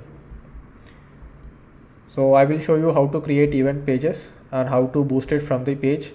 I will show you event page insights, creating event ads from ads manager or power editor, and pros and cons of boosting from event page versus creating. There is a small difference in boosting it from the event page versus creating inside the ads manager. So I will show you that as well. So here I am on my Facebook page, facebook.com/deepak.biz, and I can go ahead, scroll down and click on events. So this is where I can access my events. And here you can see that I have created an event, 1-day digital marketing workshop Bangalore, Sunday 10 AM by Deepak. So if you want to create a new event, you can click on create event, you can see that there are subscribers for events separately. So this is different from the likes that your Facebook page gets. So if I click on create event, I can create an event photo, event name, add a location, start timing and end timing, add a description. I can add keywords. So is it family friendly? Is there free admission? So right now my event which I have created is paid entry, so I have to give the ticket URL. So if you want to sell tickets, you can sell it via one of the ticketing platforms like Explara or Instamojo, and give the ticket URL here so that people can go ahead and pay for the event there. And you can add other pages or friends as well as co-hosts. So if there are other trainers in the event, you can add them as co-hosts so that they can also promote your event. So here anyone can post. So I said that events pages are just like Facebook pages, but it is event specific. So just like Facebook pages, anyone can post, but so here you can have the option that anyone can post but someone has to approve it, or anyone can post or only host can post. And displaying guest list is recommended because this will add to social proof, so people can see who are all the other guests who are going for this particular event. So if you go ahead, fill all the information and click publish, you will publish an event page. I have already published an event page, so let's go ahead and look inside that. So this is the event page, title of the event, the timing, the location, and here is where you can find tickets. So if you click on find tickets, it goes to Instamojo. Instamojo is where I am selling the tickets, so people can click buy tickets and go ahead and buy the tickets here. And you can see the details here, and if you make a post, then your audience will be notified. So here is where we can see the insights. You can see 3000 people reached, 191 viewed, 119 responded. So I can click on see more to get more insights into this particular event, and this is independent of the ad. So ad statistics are different and insights about your event are different. So here you can see how it has been performing over the days. So event page views, how many times people came to the event page. Engagement, you can see what is the number of clicks on the buy tickets link, and you can see you can check your conversion, how many people on computer, how many people on mobile. Click on audience and you can get some audience insights which is specific for this event. How many men, how many women, and what is the age group of men and women. So all these statistics you can get from this.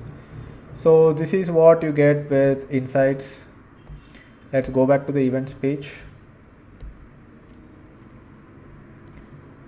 So here if you want to start giving ads for this particular event to promote this event, what you have to do is click on boost event here, or you can go to the ads manager and create an event ad there.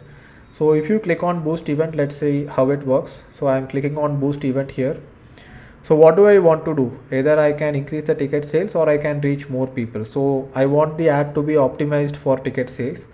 So here you can see the get tickets button will be displayed. If I click on increase ticket sales, so it will optimize so that more people click on get tickets link. So if it is just for brand awareness, if I just want to let everyone know that I am doing this event, then I would click on reach more people, and here people can just click on interested. So you can see that 92 people are interested and 22 people are going. And this is how it works if you want to boost it from the page itself. But you can go ahead and boost it from the ads manager also. So you go and click on ads manager, you click on raise attendance at your event, and you go ahead and create the ad as you would create another ad. So one small difference that I have noticed is that if you go ahead and create the ad from the ads manager, you have better audience targeting options, but you don't have an option to optimize it to increase it for ticket sales. So if you want best of both the worlds, what I would recommend that you do is that first go ahead and create a saved audience for your target for this event, for your target audience for this event. Go ahead and save the audience and then select that particular audience from here and boost it from the events page itself if you want to increase ticket sales for your event if it is a paid event. So that's what I would recommend, and make sure that your audience is well segmented and well targeted. For example, for this particular event, what I have done is that I have created an audience set of people only from Bangalore, and obviously this workshop is at Bangalore, so I want this ad to be shown only to the people at Bangalore. So let's go ahead and look at inside my ads manager. Let's look at the ad that I have created for this particular event. So here I am inside the ads manager, and this is the event ad that I have created recently. So I click on DN event, and here is where I can see the statistics for my ad. So I have spent $8 for this ad. It has reached 3,000 people and 123 people have responded. So you can see the statistics here. So let me get more statistics. So here I have created a set of customized columns. So I can see the CPM, I can see the result rate. So result rate is 2.32%, which is pretty high compared to any other Facebook ad, because this is just inside Facebook and you are not taking people away from Facebook. You can see the frequency, how many times a particular person has seen the same ad, and click on it again. Then I can see it in the ad group level. So this is the ad. So here I can see what is the 11 score. So 11 score is 10 because it's very targeted. So what I have done is that I am showing the ad only to the people who are in Bangalore and only to the people who have visited my website in the past 180 days. So that's how you create event pages and create event ads to boost attendance for your event. I hope this video made everything clear that is related to events on Facebook. If you have any questions, get in touch with me or post it on the forum. Thank you for watching this video, and I will see you in the next video. Hey, this is Deepak here from digitaldeepak.com, and welcome to lesson 8 of your Facebook ads mastery course. In this lesson, we are going to have a look at Facebook Blueprint certification.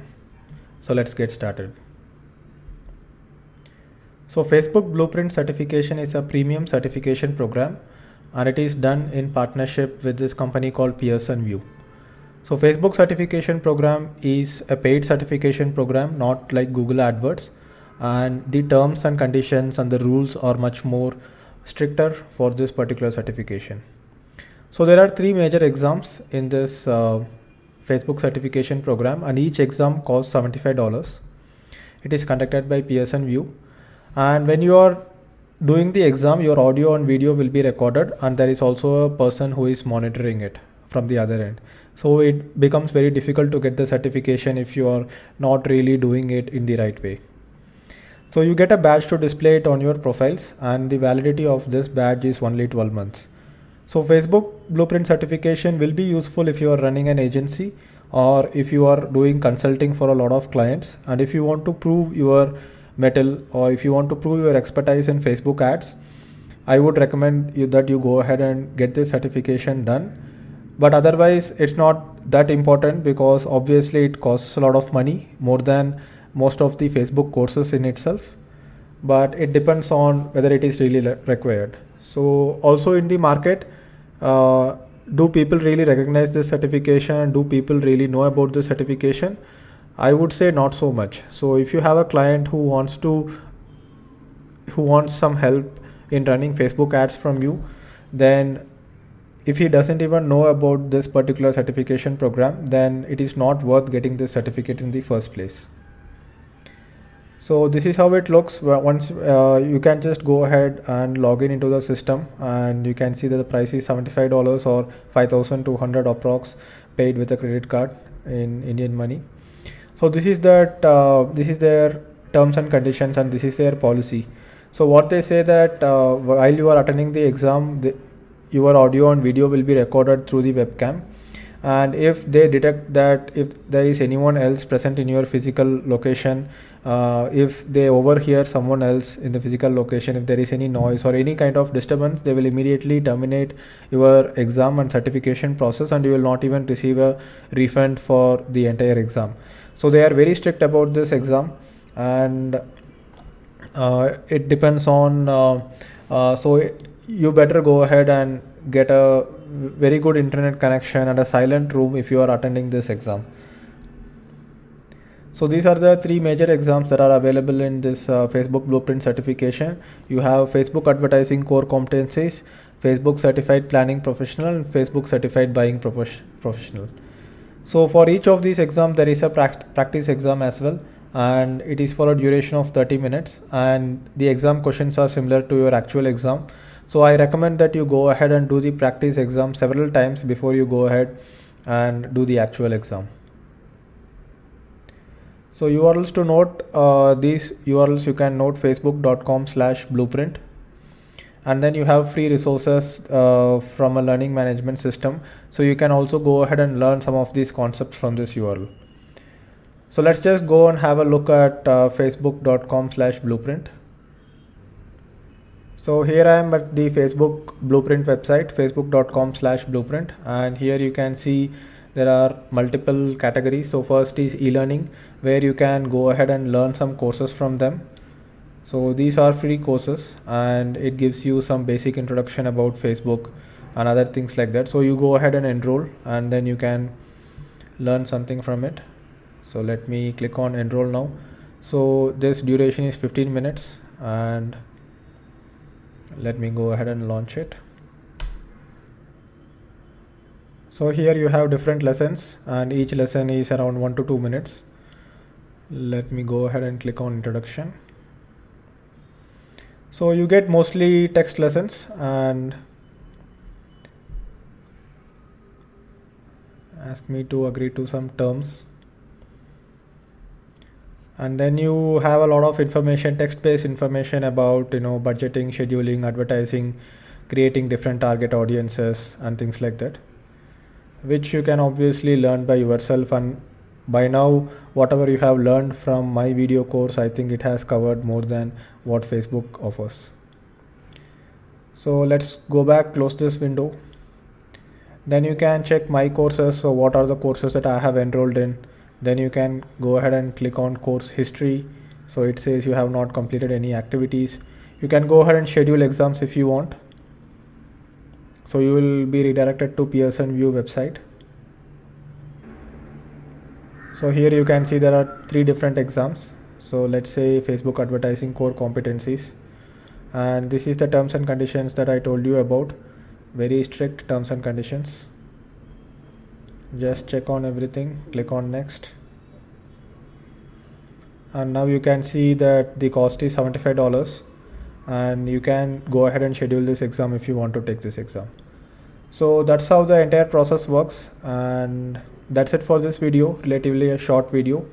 And thank you for watching this video, and I will see you in the next video. Bye bye. Hey, Deepak here from digitaldeepak.com, and welcome to lesson 9 of your Facebook ads mastery course. In this lesson we are going to have a look at how to get targeted likes for your Facebook page and how to boost your page post in an efficient way. So let's get started. So first you have to start your page with targeted and relevant likes. I would recommend that you keep your page likes low, relevant and targeted. Don't pay third parties to get more likes. More Facebook likes doesn't serve you any purpose, right? So if you have a lot of Facebook likes which are not relevant, it is going to hurt your reach to your targeted followers who might become your customers and actual brand followers. So the whole thing gets diluted with a lot of fake followers. So don't pay any third parties, because if you pay third parties, a lot of agencies and a lot of people will claim that they will increase the number of Facebook likes for you for as low as 50 paise per like or 1 rupee per like. Don't do that. So right now organic reach has become very low on Facebook, but it still works if you have relevant likes. And paid boosting effectiveness depends on your organic reach. So the percentage organic reach might be very low, but it will be very effective if your followers are very targeted and relevant, and it helps in boosting the post. I will tell you how in the live demo. So here is a small joke that I came across the web which I want to share it with you. This guy says that I have good news and bad news about our intern running our social media channels, and the boss asks, what's the good news? So we have 22,000 followers on Twitter and 30,000 Facebook fans, and the bad news is that the demographic is 11-year-old girls who love Justin Bieber. So they are not their target customers. So the boss is asking, like, do you think they will buy our office supplies? So this is what happens in many cases. People just end up having like 5,000, 10,000, sometimes 1 lakh Facebook likes, and then you see that most of these Facebook likes are not relevant. So if at all you go ahead and boost the post, then the boost post will not be effective, the organic reach will not be effective. Sometimes you will start getting spam comments on the page. So from the beginning, make sure that It's very well curated and very clean, and that would help you in the long run. So how do we get targeted likes? I want to talk a little bit about that. So you can have a Facebook like box on your blog pages. So your actual blog visitors would end up liking your page, but having something like this affect your page load speed also, which might affect your SEO. So I wouldn't always recommend that, but for example, for my blog, I have not kept a Facebook like box.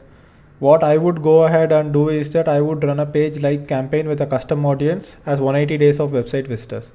So here I am running an ad on Facebook so that when my website visitors are on Facebook, they would like my page and start following my page.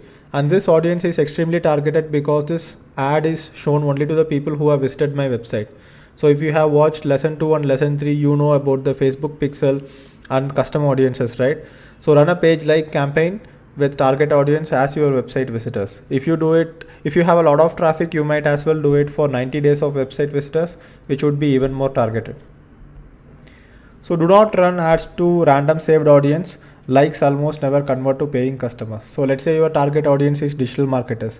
Do not put interest as digital marketing and stuff like that and run an ad for that. Just getting likes does not mean anything. Instead, try to run an ad for your website visitors that will be much more relevant for you. So how to boost posts the right way? So you know about the Facebook Edge rank. So if you don't know about the Facebook Edge rank, I would recommend that you go ahead and learn a little bit about it. So basically, whenever you post something, whether it is on your personal profile or on your Facebook official page, so what Facebook does is that it first shows it to a small group of people, maybe 50 or 100 people, and it looks how much response this particular post gets. So if it gets a lot of response initially, then Facebook understands that this post is relevant and interesting to the audience. So Facebook goes ahead and shows this post to more audience. So what happens when there is very low response in the test audience? So let's say you go ahead and post something on your personal profile and it does not get any response at all. Like, you know, people look at it, but they don't like it, they don't comment on it.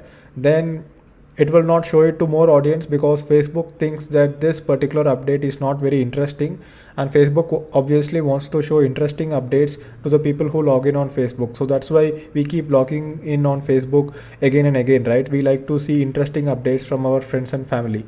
So that's how Facebook decides, both on personal profiles and on official pages, how to show a post to more people, right?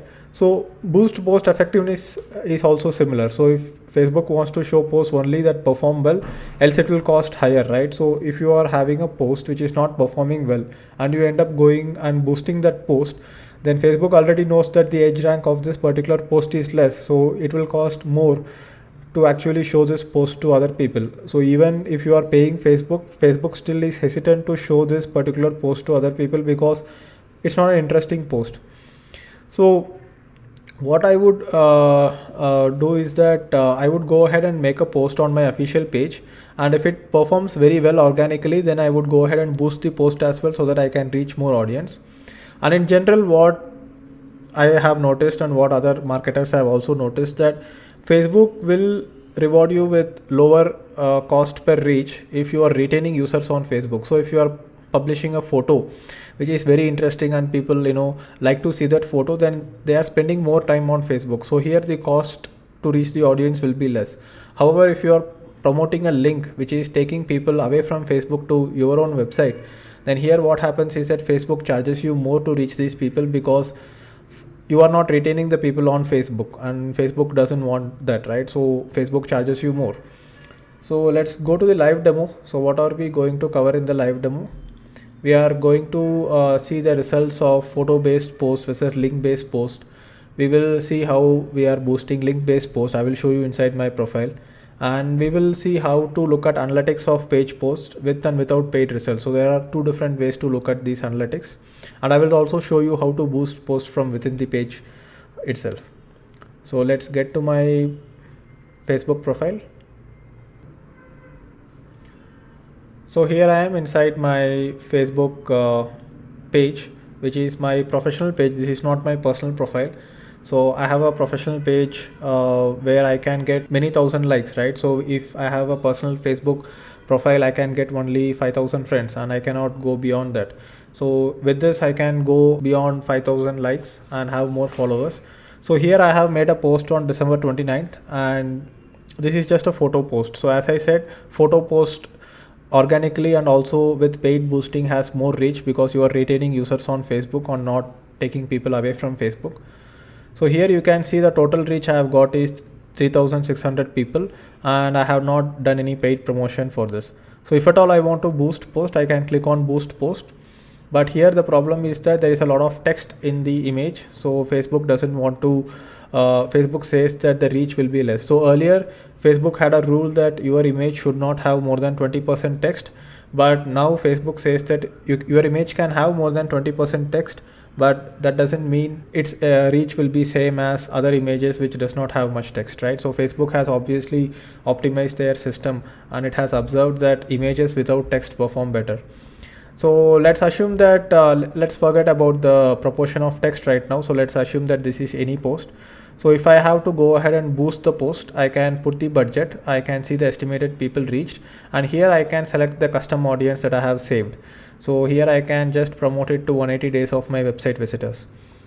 So that is what I did when I promoted this particular article, which is obviously a link, and it is taking people away from the Facebook page. So here you can see this is the organic reach versus paid reach. So organically it has reached 2951 people, and with paid I have reached 1713 people.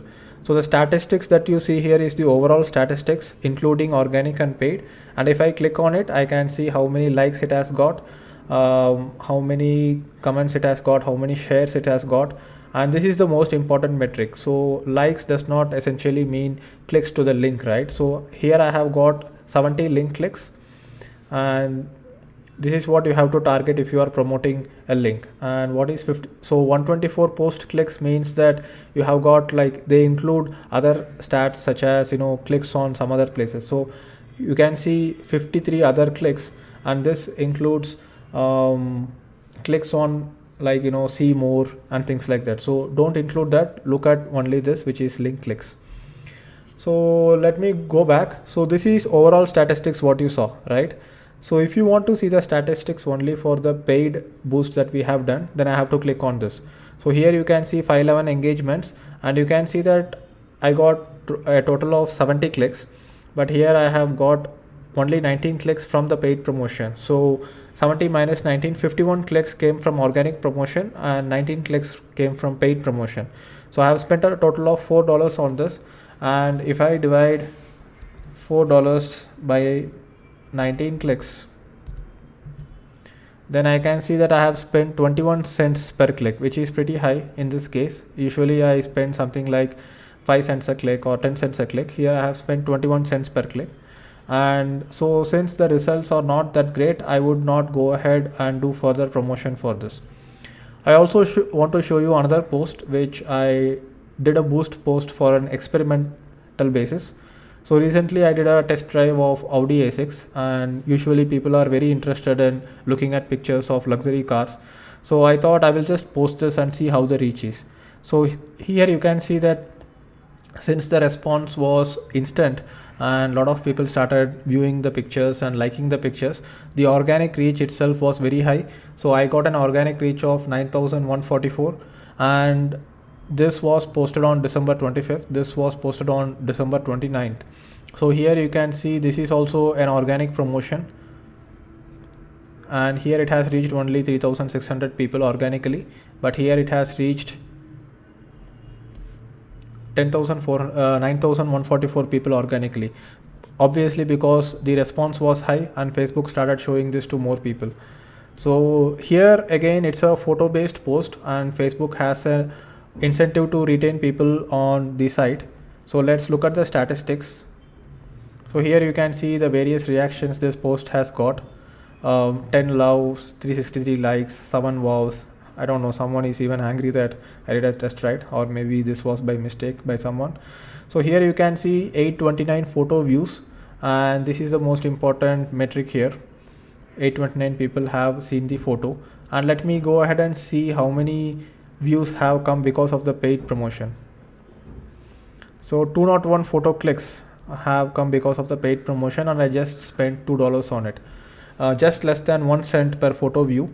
And this helps in branding a lot. So this post was more of an experiment. I really don't want to promote the fact that I did a test drive of Audi, but if I am doing a workshop and if I am posting pictures of the workshop, obviously I want my audience to know that I conduct workshop, and I want the brand to stick to their mind, and I want them to remember me as a digital marketing expert and someone who conducts workshops. So this branding will help me in future promotions of my workshops in various cities.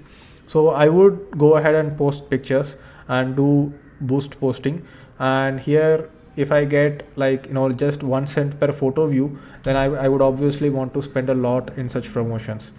So this is how boost posting works. I hope you had a very clear idea of how to effectively boost posts and how to get targeted likes for your Facebook page. So thanks a lot for watching this video, and I will see you in the next video.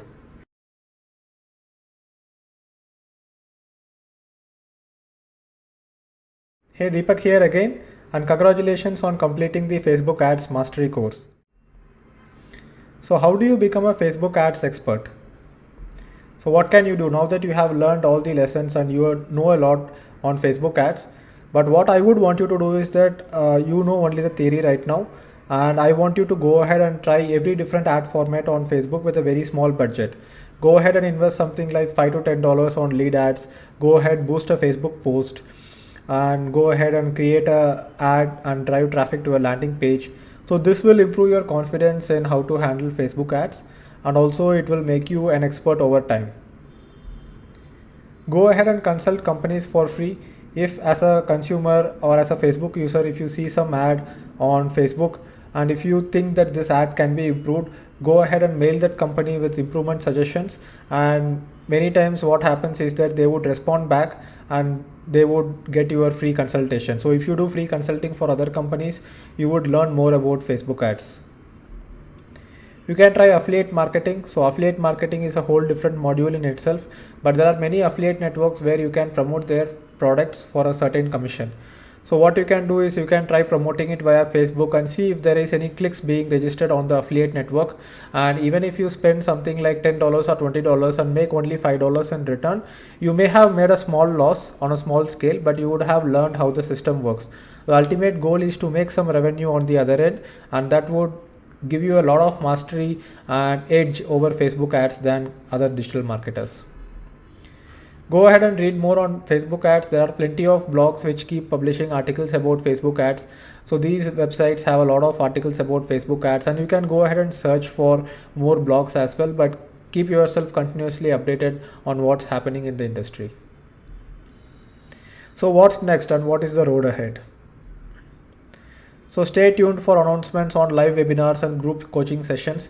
So I will not be just winding this course off just with this video. So what I will do, I will invite students for a live webinar, and in the live webinar, there will be less of content delivered by me, but more of discussions of how other people are running Facebook ads and what success they have got with it. So I want you to be successful. I want you to go ahead and try. And if you are stuck somewhere, I want to help you move ahead. So new lessons will be added at no cost. Since you have already invested in this course, if I am creating new lessons, and sometime I may relaunch the entire product at a higher cost as well, but all the new lessons you will get at no cost. And don't miss my email. So whenever there is an update about a webinar or whenever there is a new lesson update, I will be only emailing you. That is the best mode of communication. So what I would recommend is that put a filter for emails from me and put a separate label to it so that you don't miss my emails. Participate in the Facebook forum. So I have created a separate forum on Facebook just for students of FB Ads Mastery, and go ahead and participate. So if you are asking any questions specifically to me, make sure you tag me so that I get notified and I can come and respond to the question. And also go ahead and help each other out, learn together and grow. So that's it for this course, and thanks a lot for investing in this course. Thanks a lot for making it up to the last video and learning everything that I have created. I would like to get your feedback on this course, so please email me with a review or a feedback. And if you think that this course can be improved further, let me know in which areas it can be improved. So adios and bye bye.